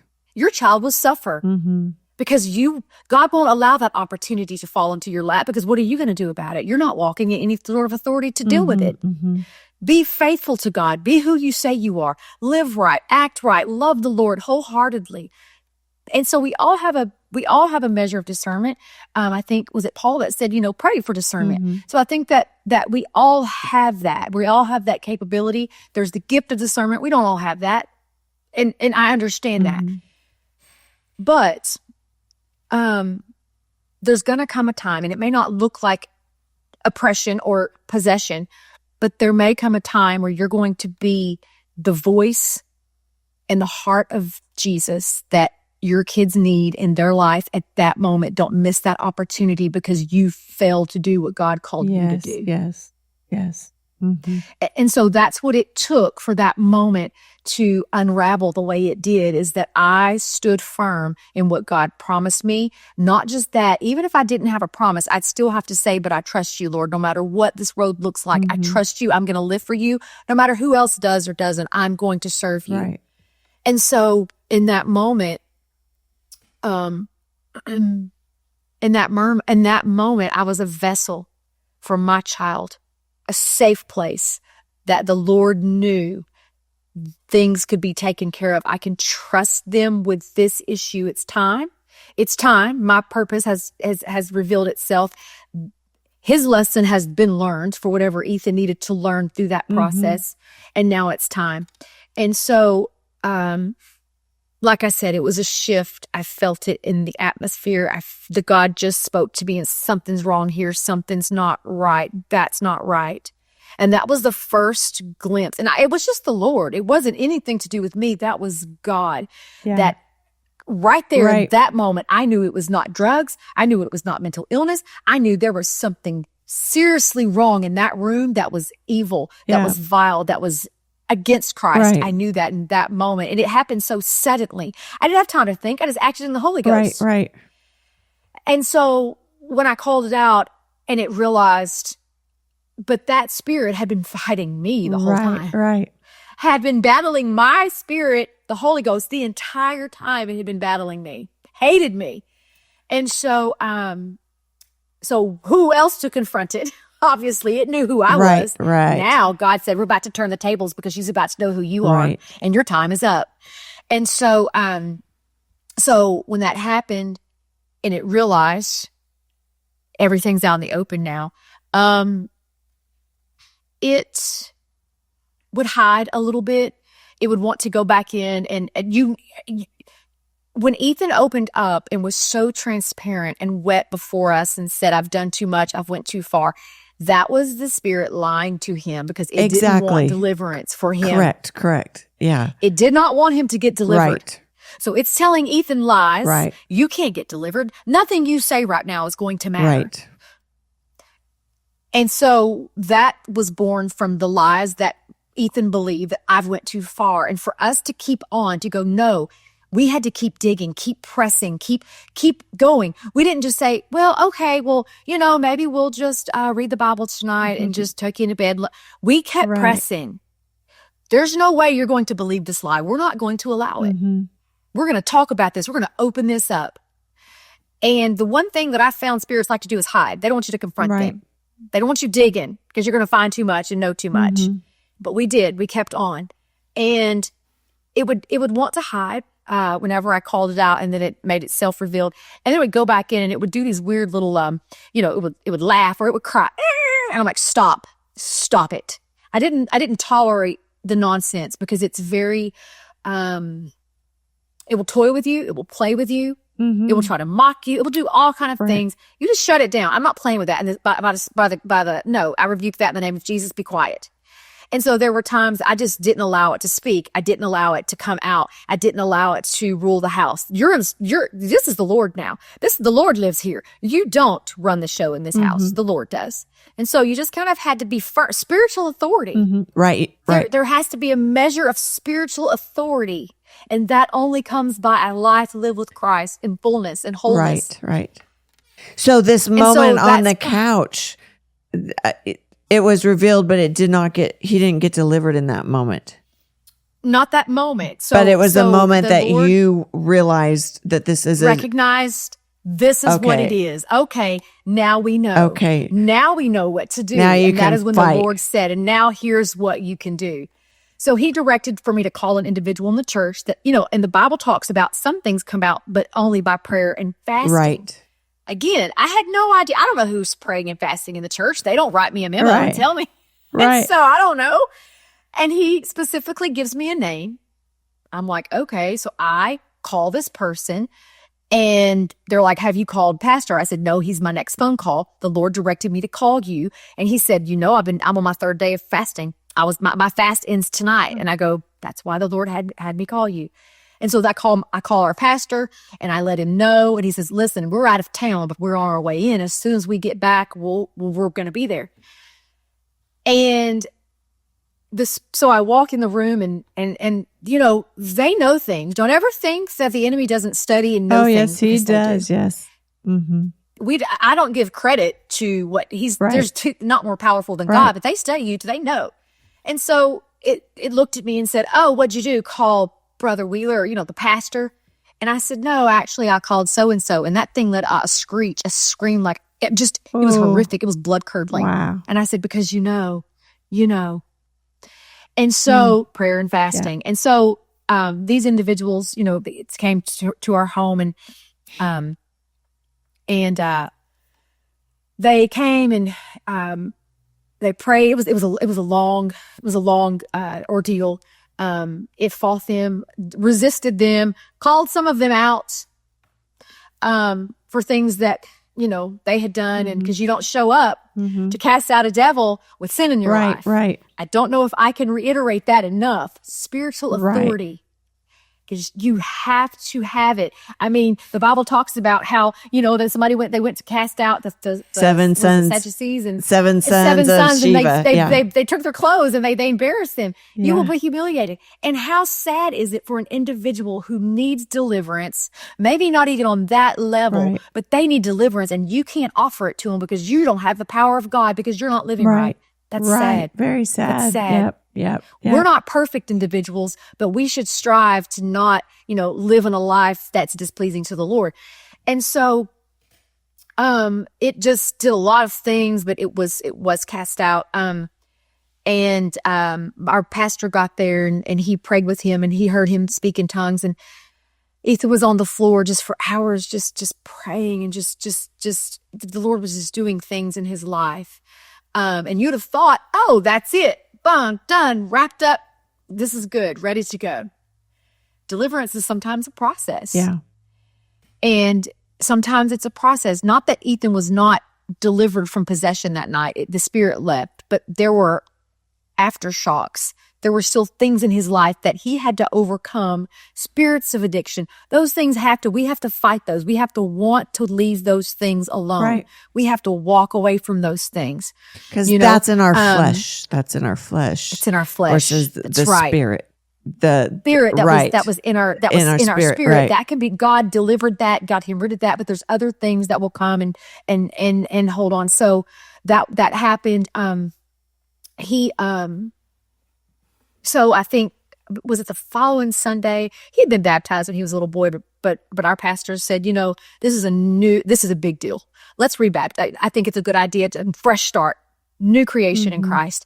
So he was rebaptized Sunday at church, and then about a week later, and so there was an immediate difference, immediate countenance. I can't explain. I have a best friend, my dearest friend. She's walked with me through. I call her my scribe. She was who I would call, and just she'd walk through me with some places, and she remembers everything, and thank God for her. And she just remembered the countenance on Ethan's face. She said, as a little boy, he had the most beautiful countenance. It was joy. It was love. It was just, you saw it. And she said, and then it was gone. And there was just this darkness that you saw that.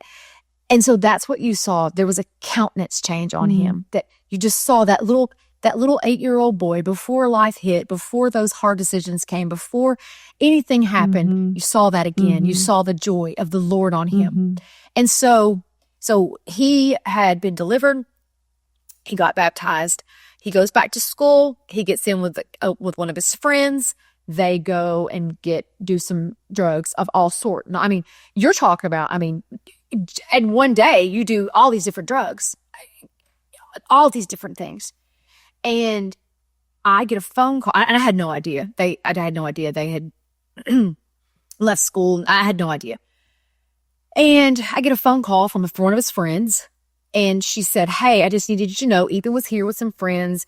They were doing lots of drugs. Things got weird. Anyway, they had to call the laws. It didn't go on his record because he didn't do anything. He wasn't threatening or anybody. He was just being erratic and wild and just out of control, out of sorts. And so I'm like, I'll be right there.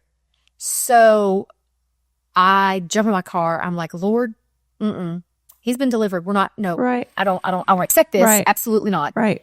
And so I get there, and there are a ton of police officers. They have him handcuffed. He's in a ditch. He's still trying to thrash around and fight them. I mean, it took them all to wrestle. You know what I'm saying? Like that. He was, he's got all these drugs in the system.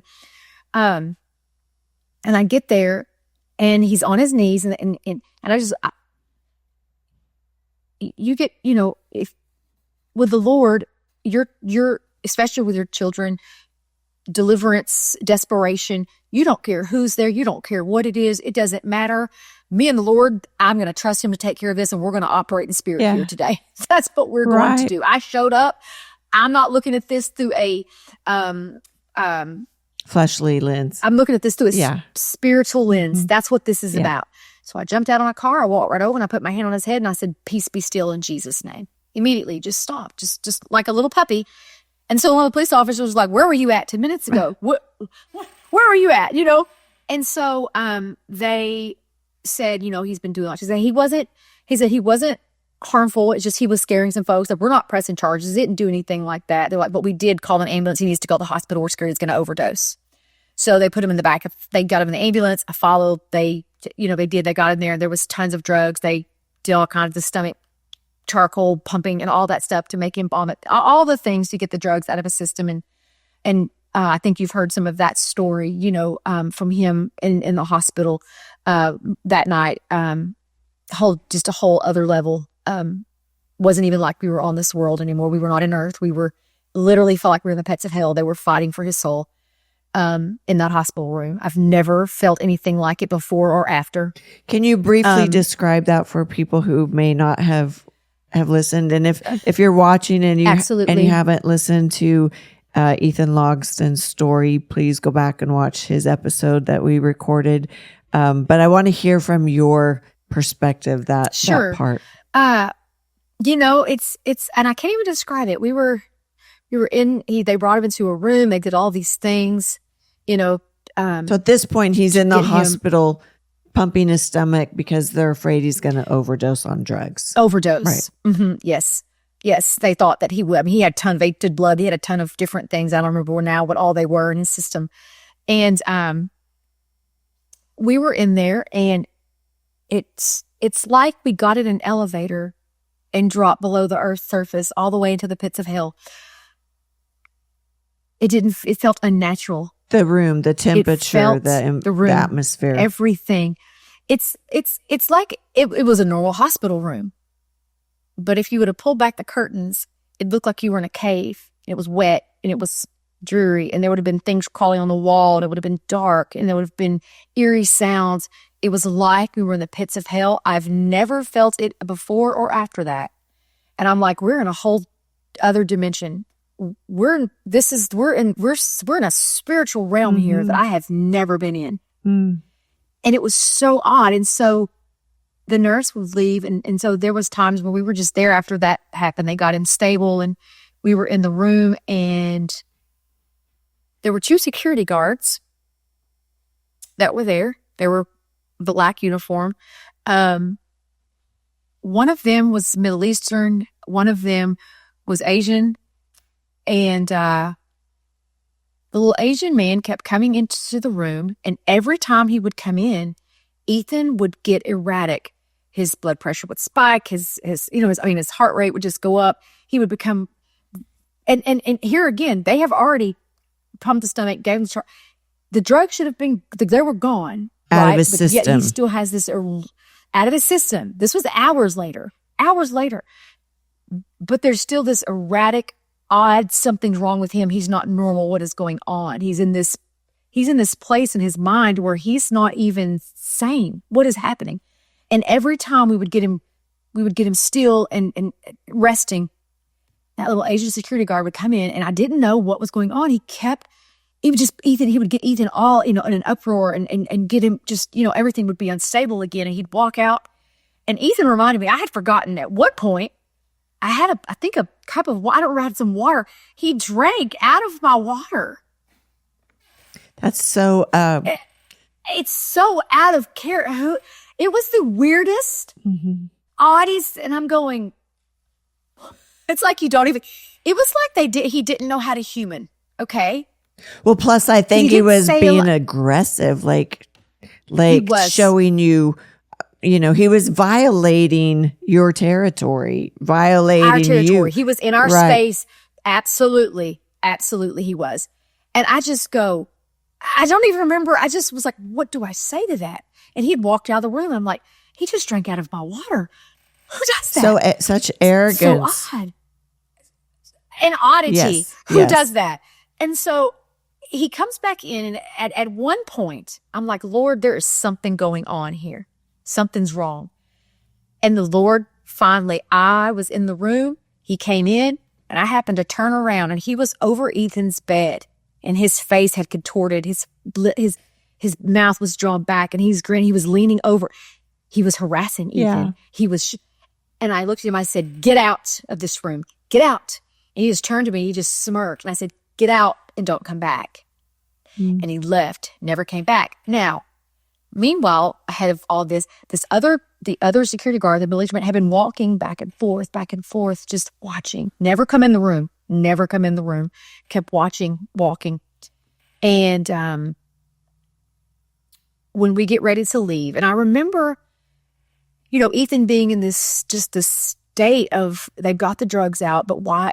My husband had said, I remember we were like, why are you letting him go? Like, something's wrong. He's not normal. They're like, we don't know. The drugs are gone. They're long gone. We don't know why he's still in that state. We don't know,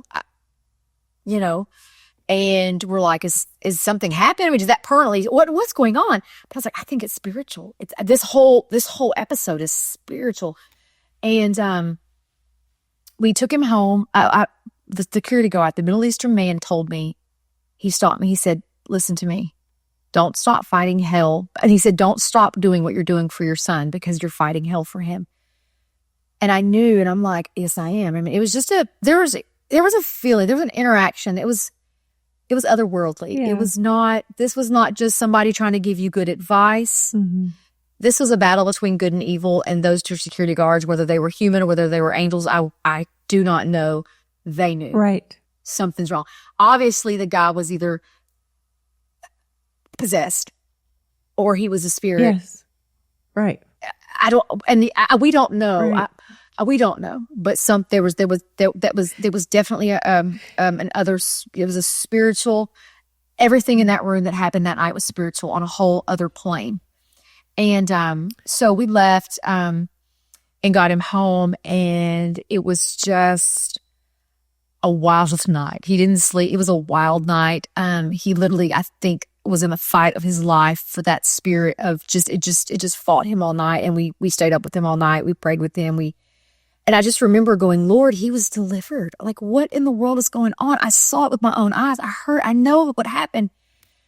And that next morning, our pastor was coming over, and me and Ethan I remember he was sitting on the end of my bed, and all of a sudden I looked at him, and it was like this mask was over his face, and it just moved over, and it was almost like it just looked like death, like a skeleton, and it just moved off of him to the side, and then it moved back. And I said, it's a mask. It's a mask of oppression. He's still fighting that spirit of drug, and it's mimicking as the same spirit of possession. That's a lie. You're a liar. He's no longer possessed. He may be oppressed under the influence of he has to overcome that, but that's a lie. And so our pastor came over, he prayed with him, and I told him what I felt. Anyway, we prayed, and he told me, he said, Sister Jessie, he said, the Lord confirmed in my spirit. That's exactly what that is.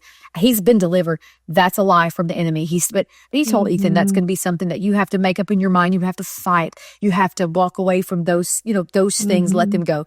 And he said, it'll be a battle. And it was a battle, that he chose to walk away from, and God honored him tremendously for wanting to grow close to him, for walking away from, God can deliver you from Egypt, but it's your decisions that's going to keep you from returning to Egypt. Right. I've heard. And Ethan made those choices. I love what you said, though, because I've heard that in relation to healing, that God heals you. God heals you in the moment, or, when you're prayed for and you really know in your spirit that you have been healed, but the enemy comes back to bring symptoms to cause you again to come into agreement, to believe that maybe you're not really healed, because it requires faith to hold on to that healing. So the Lord revealed that to you, that, oh no, he was delivered, but he was trying to get Ethan to believe that he wasn't, and maybe trying to get you to believe that he wasn't. Yes. So you were really standing in the gap for his complete deliverance, to be able to see beyond what was happening and to call it out. Right. To stand firm and say, that's a lie. He's been delivered. That's a lie. We're going to move forward. He's going to get past that. And he did. Yeah. He did get past all of that, and has been tremendously blessed. Yeah. So I think this is such a level of warfare that I think people face, I think they deal with, but they don't have understanding in it. They don't have words to actually describe it. And I heard recently at Landmark, this past Landmark, Brother, I can see his face, Brother Blackshear.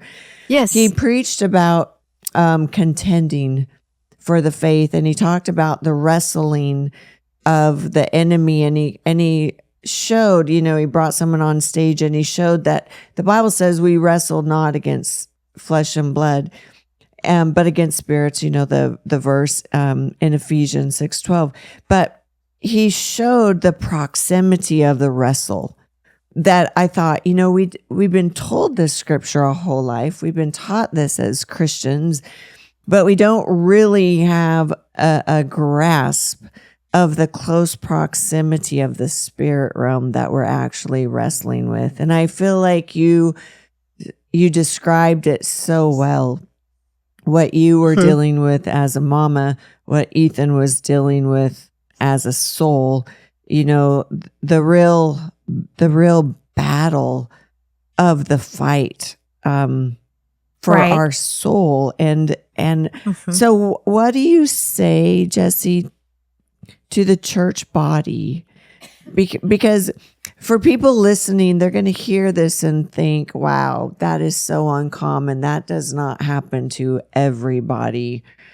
But I actually think that it is not that uncommon, but it is uncommon in the fact that we're not talking about it, and that people don't recognize it, for what it really is, and they don't have language to discern and to call it out. I'm so grateful for stories like yours and stories like Ethan's. I'm so grateful that it's coming to the forefront in the body, because I feel like it needs to be told, it needs to be talked about, it needs to be messaged around. But what do you say to the church body who feels like this is uncommon and this is not the norm? Well, again, I said earlier that the spirit world has so much here in the United States and in our society to mask behind, to be normalized. Yeah. We in America normalize so many inappropriate behaviors. Yeah. Pornography is accepted, that's just what young boys do when they reach a certain age. Everybody does it. We do. Yeah. That's a spirit. Yeah. A horrible spirit. Yeah. Of lust. That's lust. Yeah. That comes in to steal, kill, and destroy. It will take them down paths that they will never recover from. Right. A lifelong struggle. Right. And we normalize so many behaviors that are actually spiritual in nature. Right. That's just one. There's drugs that are spiritual in nature. It's wrestling.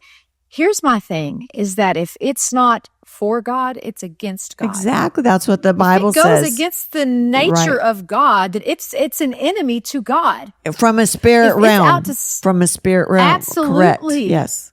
And so these behaviors that we, as in our culture, normalize, they're actually spiritual in nature, because they're out to steal, kill, and destroy. Right. Your children, my children. Right. So instead of looking at it through a lens of what's acceptable, what's the norm, this is just something they're going to outgrow, this is something that everybody goes through. Look at it through a lens when David looked around and said, but is there not a cause? Right. Are our children not a cause to fight? To look a spirit in the eye and say, you may do that there, but you're not going to do that here, because as for me and my house, we serve the Lord. You'll come through me to get to them. And I think that it can be a very weary battle. I got tired. Yeah. I didn't always get up every day and put my armor on and ready to fight. And I'm here. There were days where I thought I was losing. I was weeping in my closet. I was miserable. I didn't know how to love my child enough, but to know that there was so much discord and peace and chaos that he was causing, that I'm just like, can you just go somewhere for the day? Just get out of here. How do you reconcile those two things? He's my child, but there's a lot of discord that he's causing. It's causing me a lot of grief. Right. How do you still continue to live in that? What does your faith look like through that? But is there not a cause to stand up, to recognize, to fight that? It's more common than we think. Yes, not everybody becomes possessed, but there is a heavy amount of oppression in our churches. Oh, so much. A heavy amount of oppression. Suicide amongst teenagers is unbelievably high. Even in the Christian world. In the Christian world, yes. In the church. Yes. That depression, anxiety, all those. Listen, I have a hormonal imbalance. I'm getting at that age, where women go through changes in menopause. I couldn't pray a hormonal imbalance off my life. I tried. I tried. Okay. But the Lord's like, listen, that's a great story, by the way. That's a great story of how that happened. It's so funny. Ethan was being used of the Spirit, even for something as simple as that. God loves us, even in the little things. And I just say that. Yes, he loves us in the smallest details of our life. But he's like, girl, go to the doctor. You can't pray this away. It's natural, every woman. And I just went. And so I had to do something about the crippling anxiety that hormonal changes was doing in my body. Right. There's a time and a place for those things. They're needed. However, it has so many things to hide, to mask behind, and we just accept it. We just stand by and we accept that that's just the world that we live in. That's just something that happens. Suicide is a spirit that is coming to kill our young people. Yes, it is. And men I mean, women to tell them too, that but their life is not worth living, that there's no hope, that this is the best way to take it. And it's just a spirit that is just, pay attention to what your kids are doing. The church, pay attention to what they're doing. Yeah. Pay attention. We would block. I mean, we would take phone. And you can't listen. Kids are going to find ways to be kids. That's just part of it. If they want to do something hard, they are going to find a way apart from you. It doesn't matter. I can lock them in that closet. They're going to find a way to get out and do something. It's just the human nature. I'm just going to go. I just want to do these things. And I get that. And so it's, I don't want to come across that, I'm a good parent, everybody else is a bad parent. That's not the truth. I made mistakes. And even still, we blocked Ethan's social media. He'd find the ways around it. He made, these private things we couldn't shut him down quick enough that he would make a new one and take his phone and it's just a lot of things. They're going to try these, they're going to try you and find all these ways around your rules and they're going to break them. But be persistent. Yeah. Be persistent, be adamant that their soul is worth you continue. And one of the hardest things, I think manipulation and fear tactics and bullying really doesn't work. It doesn't. It doesn't work. I couldn't threaten Ethan into a place that where he's at today. I couldn't manipulate him into a place that he's at today. I had to be a safe place and I had to love him along with setting boundaries and rules and that this is the way our house is going to be. If you break this rule, there are consequences, but know that you're always safe here. Your best interest is always up front, always at the forefront of what we're doing. We love you. We'll never turn you out. We'll never, you're safe here. And so many times we cut that part of ourselves off to people when they hurt us, even our own children. I think without we turn that off, that relationship with God, to know that I'm safe with Him allows me to be vulnerable with you. Exactly. But if I don't feel safe with God, I can't feel safe with someone else. That's right. That's right. And that's why I go back to making sure that your life with Jesus looks like what it's supposed to look like. Make sure that you're in covenant relationship with God, that you know Him as your Father, as your friend, as, all of the as peace, as joy, as hope. Make sure that you truly believe that and know that for yourself so that you can live that out in front of your children. The church people, not just moms and dads, but the church people, live out that faith in front of these young people. The one thing that I strive to do, not just with my children, but the generations that are coming up behind me, is that I try to reach into their lives and I try to be what I want them to be.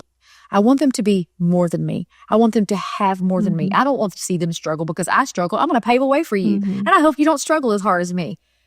But I want you to know that Sister Jessie loves you and she cared for you and she paved the way for you and that she protected you and that you were safe with her and that you were at peace with her. I want them to go, oh, that's what Jesus looks and feels like. That's what it means to be Christ-like. That's what it means to be His hands and feet. That's what that looks like. You could be completely vulnerable and safe with me and tell me anything. Not to say that I'm not going to correct you. Because if you're wrong, I'm going to tell you. But you can feel safe enough to tell me whatever it is you need to say to me. I'm not going to judge you for that. I'm not going to look down on you for that. We're going to walk through this together. And I think so many people are afraid to walk through dirty places, through hard places. The church is sometimes afraid to hold the hand and really because it's hard. You give up a part of yourself. You give up a lot of yourself when you have to really dig in and get into another person's messy life. It's so much dying to the flesh. So much. Yes, it reveals. It is. It reveals our own stuff. Do you? I feel like the church is changing overall in a lot of these areas in a good way, but do you feel like the reason it's been hard for people to do that is, I feel like we haven't gotten up close and personal in those things as a church body, because maybe one, exposure to it, and two, we place so much emphasis on the outside of things and not being able to show our vulnerability in the struggle. Do you know what I mean? Because it means we're not holy enough, or we may not be. I'm gonna say something, and I could probably get in trouble, but it's who I am as a person. And I went to many youth conferences with my children, and I would sit on those pews and I would listen to one after another, and they were talking about the standards and the holiness and the just constantly just badgering these young kids on the way they look. I understand standards. I respect them. I myself am committed to the standards of God in dress and appearance, but that wasn't birthed from the outside. That was birthed from the inside. That is holiness from every conduit of my being. I'm not just holy. I don't just look the part. I am the part. I act the part. I speak the part. I'm at home the same way you see me at church. I'm the same. I'm constant. Holiness is a lifestyle unto God. I am holy because He is holy. Right. That's the only reason I can be in all aspects of my life. And I just have sat through so many conferences, and we have been so focused on that. And it's like we don't think they can handle more. It's that we think if we put them in this box and we get them in check there, that everything else in their life will line out. And it hasn't happened, because we're not speaking to the issues that are literally tearing these children apart. We're not. Yeah. We're not. I hope that it's changing. There are things that they're going through. I do. I think I do. But it's surface. It's still very surface. I've sat in on some things, and there's a couple of great people that I could call by name that I've listened to that have done some youth conferences, and things like that. And what they do is they champion these kids. Stop telling them what they can't do. Start telling them what they can do. Yes. Speak to their identity. The future church. Right. Speak to who God's calling them to be. Right. Yes. Start challenging their faith. Start challenging their, belief in themselves and what they think they can. Start calling them the way God sees them. And you'll see a huge revelatory change in their life. Right. Start speaking to the issues that they're truly facing. Right. They are facing some challenges: suicide, homosexuality. Yes. Gender confusion. There are just teenage pregnancies, pornography, drug addictions, alcoholism, abuse, sexually, physically, mentally. There are so many struggles in life that these kids are bombarded with. Apart from just all the little ones of, I don't fit into this clique at school, or nobody likes me, or I don't think I'm pretty enough, insecurity. There's so much that we could be speaking to that would really resonate, that would really help these children to grow, to benefit. Be transparent. Yeah. Be real in the struggles that we've had, in the struggles that they're going to have. And here's what God did. Here's who God is. He can see you through it. But we speak to a generation of not where they are, but where do we want to see them go? Yeah, right. Where do we want to see them grow in God? They are our future. Speak life into their situations. It's so important. I can't stress that enough, is that be a champion. Yeah, I know kids are kids. Kids do dumb things. I was a kid. I did some really terrible, dumb things. But just give me a chance. I need somebody to believe in me. That's what I needed. I needed somebody to look at me and believe in me that said, I see more in you. I know you've got these struggles and these issues, and you're a kid and you've made some terrible, but you know what else I see? I see that you have a knack for being able to speak to your peers, and they listen. Do you know that you could teach a home Bible study? You could have a great group Exactly. Speak life. Exactly. Give them building blocks, because they can do more than we give them credit for. Right. They are smart. These kids today are smart. They know more about so many topics and electronics and technology and things than I do. They could be a tremendous help to the body of Christ. Right.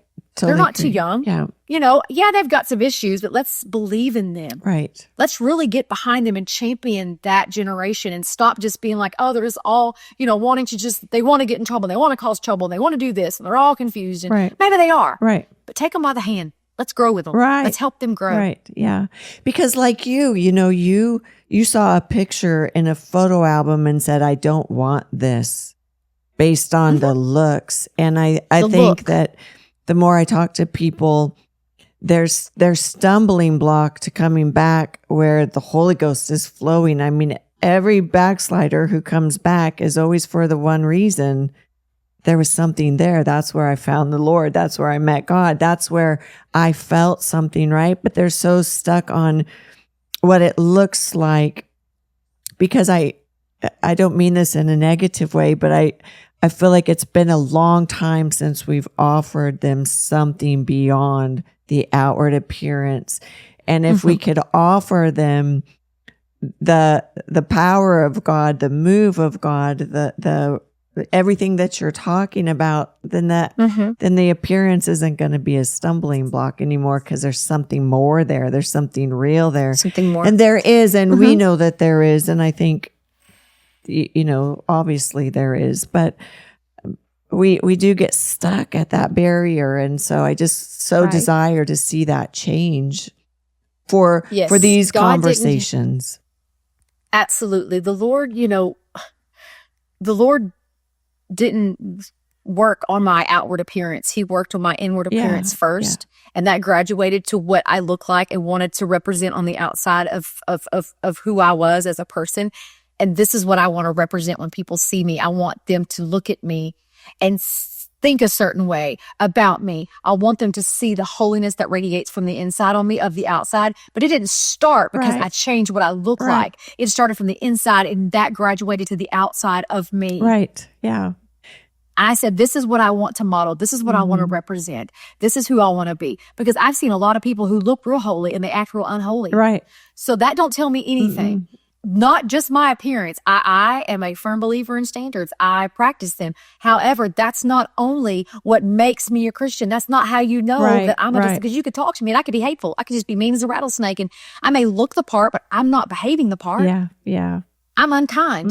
I'm doing all these terrible things that nobody knows about, but I look real holy. Yeah.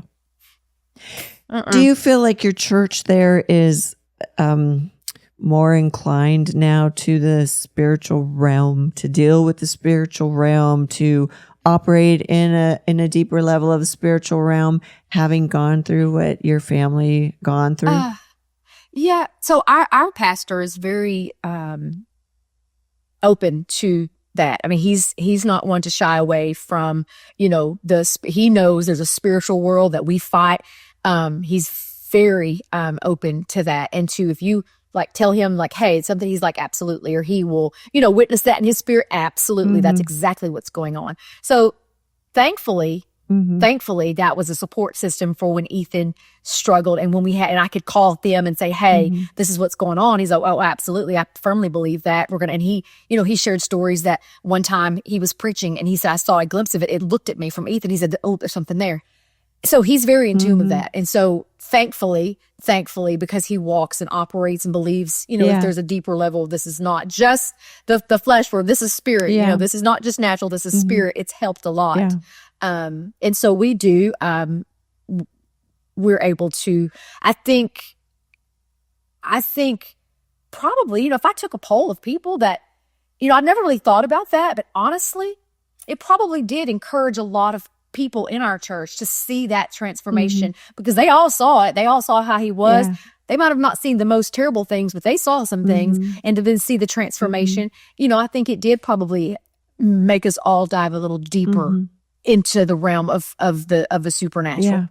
Praise story probably really did help that, and we're more prepared for it maybe than we would have been. Yeah, good.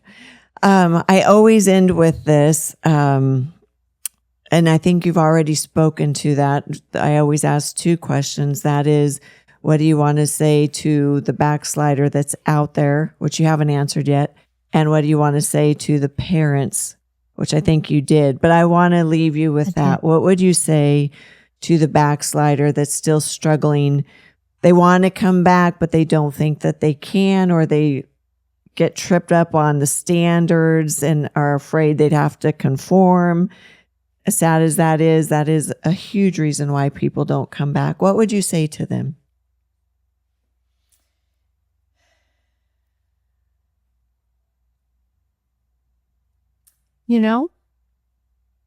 I would say, as a person who wasn't necessarily a backslider, but I lived in the world, I tried it all and nothing completed me. There was a void in my life that I know is in their life. I know it probably is stronger because they knew the Lord and now they're away from the Lord, and there's a hole that's never going to be filled, and they know that. And I know just from personal experience with friends and family who are backsliders, there's a level of condemnation there, self-condemnation that is so heavy, and it breaks my heart that they, even if the Lord forgives them and beckons them, they don't forgive themselves enough to be able to make that transition back home. I would just say, go back home. The Father's waiting. Not the pastor, not the saints, not the ministry team. The Father's waiting. It's good. With a robe and a ring. And He's waiting for you. I think to maybe teach you and to unlearn some things that you've learned through the years or that you thought you knew about Him. I think that a lot of people had religion and not relationship, and God says, just come back and give me a try, because you've tried other things and you're still lonely and you're still broken. Give me a shot to show you what relationship looks like. I'm waiting, the Father. And all of those people that are there, I'll be there, the pastor's there, the ministry team's there. We don't matter. Just come back. Come back, because the Father's waiting. He's waiting. Jesus is waiting for you. He's ready. He's willing. He's, and it doesn't matter what you've done. It don't matter how far you've run. It doesn't matter to Him. He just says, come back home and give me a try. Because I think that so many times it's been religion. And we don't know what relationship looks like with Him. And so, that's good. Find a home that's safe. A safe place. Find a group of people. Now there's a lot of churches our church, we do life groups. And it's such a way to connect, maybe without having to immediately go into a church service where I know backsliders feel a lot of pressure. They do. To perform, because they know what's waiting. They know there's people that's going to pray for. They're just like, my husband was a backslider. He can tell you all about that pressure. My oldest son, they know. And it's like, there's pressure, and it's so overwhelming that we just don't want it, because we know it's there waiting on us, and we don't want that. And so life groups have been a really great way to connect, even with the unchurched, with the backsliders, to get them comfortable in a small setting. And I have one in my home that I do. It's a ladies group, and it's a small way to connect, to fellowship. We have food.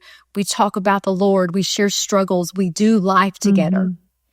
And you see what that looks like outside of the church. I think so many times we think that church looks like church, and that's all it is. But it's not. As a community of believers, we're lifing together. We're doing things outside of the church. We're family. And so I think that these new methods are transformational to the church, to open that door to say, look at us being family and doing life together. And there's a comfortableness there that you might not have if you just said, hey, come with me on a Sunday to church. You kind of get your feet wet, and you get to see, are these people really who they say they are? Are they really going to be safe and they're going to love me? And then you're more willing to give it a shot on a Sunday morning or a Wednesday night. Not so scary. Yes. So I would say if there's something like that, somewhere offers to get involved, to get connected, to get plugged in, even if it's a person, an individual. I have friends who've left the church. We're still connected.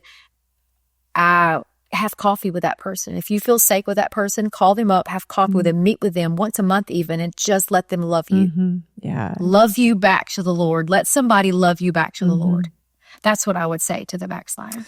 And to the parent, that was beautiful, by the way. And to the parent. To the parent, love your children. Be God in their life, because you're the only, sometimes Jesus, that they see. You're the only thing that's going to stand in the gap. Nobody loves your children like you love your children. Nobody knows your child more than you know your child at the end of the day.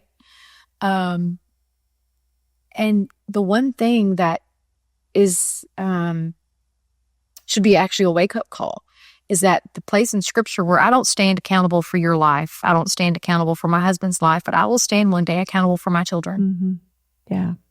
I will stand and give an account for my children and what I did or didn't do. The Israelites They taught their children morning and night. They, as frontlets in their eyes, they taught them what it meant. They taught them, "Hear, O Israel, the Lord our God is one." Right. They taught them, we have but one God. Right. That's it. We love the Lord with all our heart, with all our soul. We love him. And so I will stand accountable to God for one day, and I want to make it count. I want to stand there. I want to look at him and him to say, "Well done, thou good and faithful servant. You got it right. I gave you this ministry, this opportunity to take something precious and valuable to me, and you were safe with it. You handled it. You did right by it. You loved it." And so if I never do anything else in life, if I ever, I don't plan to speak before thousands. I don't plan to do, all of these things that may happen. I don't plan for them. But if I get to heaven and I look and I see my children and their children and their children, not just that, but the people that my children and their children and their children have brought to heaven with them. Yeah. What a testimony. Yeah. What a beautiful life I've lived. It's worth it. It's so Is there worth not it. a cause? Yeah. It's so worth it because it's kingdom-minded. It's bigger than me. Right. It's bigger than my kids. You're building into a future that's going to have an impact on generations of people that we're going to hopefully live in heaven together with one day. Right. Yeah. It's worth it. Yeah. It's worth it. Love your children and love them well. Yeah. Yeah. Be And safe. forgive yourself if you haven't, for the parents out there, because so many, of us do. But man, I think you nailed it when you said you have to forgive yourself, because I see so many people struggling with their own inability to forgive themselves. But if you could just give that to the Lord, he will take it.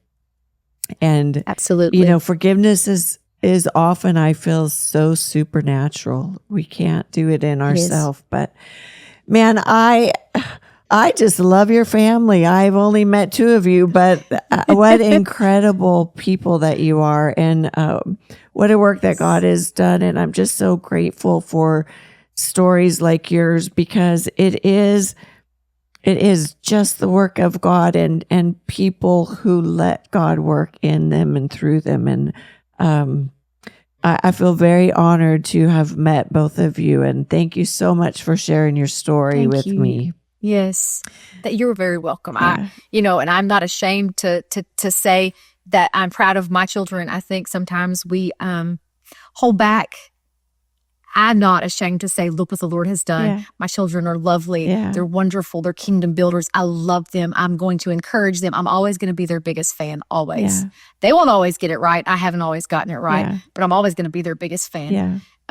So thank you for giving us the opportunity to share our story with you. Yeah. It's incredible. Yeah. I've wanted, for a long time, I felt that there's some things that we both have to say that could probably impact lives that need to hear that you're not going through things alone. Well, there's other people that's been there. I pray that this is just the beginning, because there's so many layers to your story alone we didn't get in that I think needs to be told. But I hope you guys. Yeah, my friend says I need to write a book, but you do need to write a book. You need to write a book.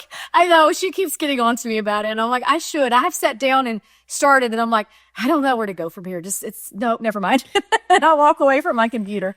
But yes. Well, I will email you, because I've written two, and it's so simple once you just get started. But you should, if you feel that, you should. That would be great. But I hope to see you guys in California someday and maybe meet you in person. That would be great. Oh, that would be wonderful. Yeah. That would be beautiful. I would love to meet you. Yeah. Thank you so much for your opportunity to share my story. Yes. All right. And God bless you. God bless you. Nice to meet you. Bye. Nice to meet you. Bye. We are so glad you joined us. If you have a story of redemption or have worn the label of a backslider, we would love to hear from you. If you'd like to support our ministry, your donation will be tax deductible. Visit our website at kathychastain.com. We hope you will tune in for our next episode.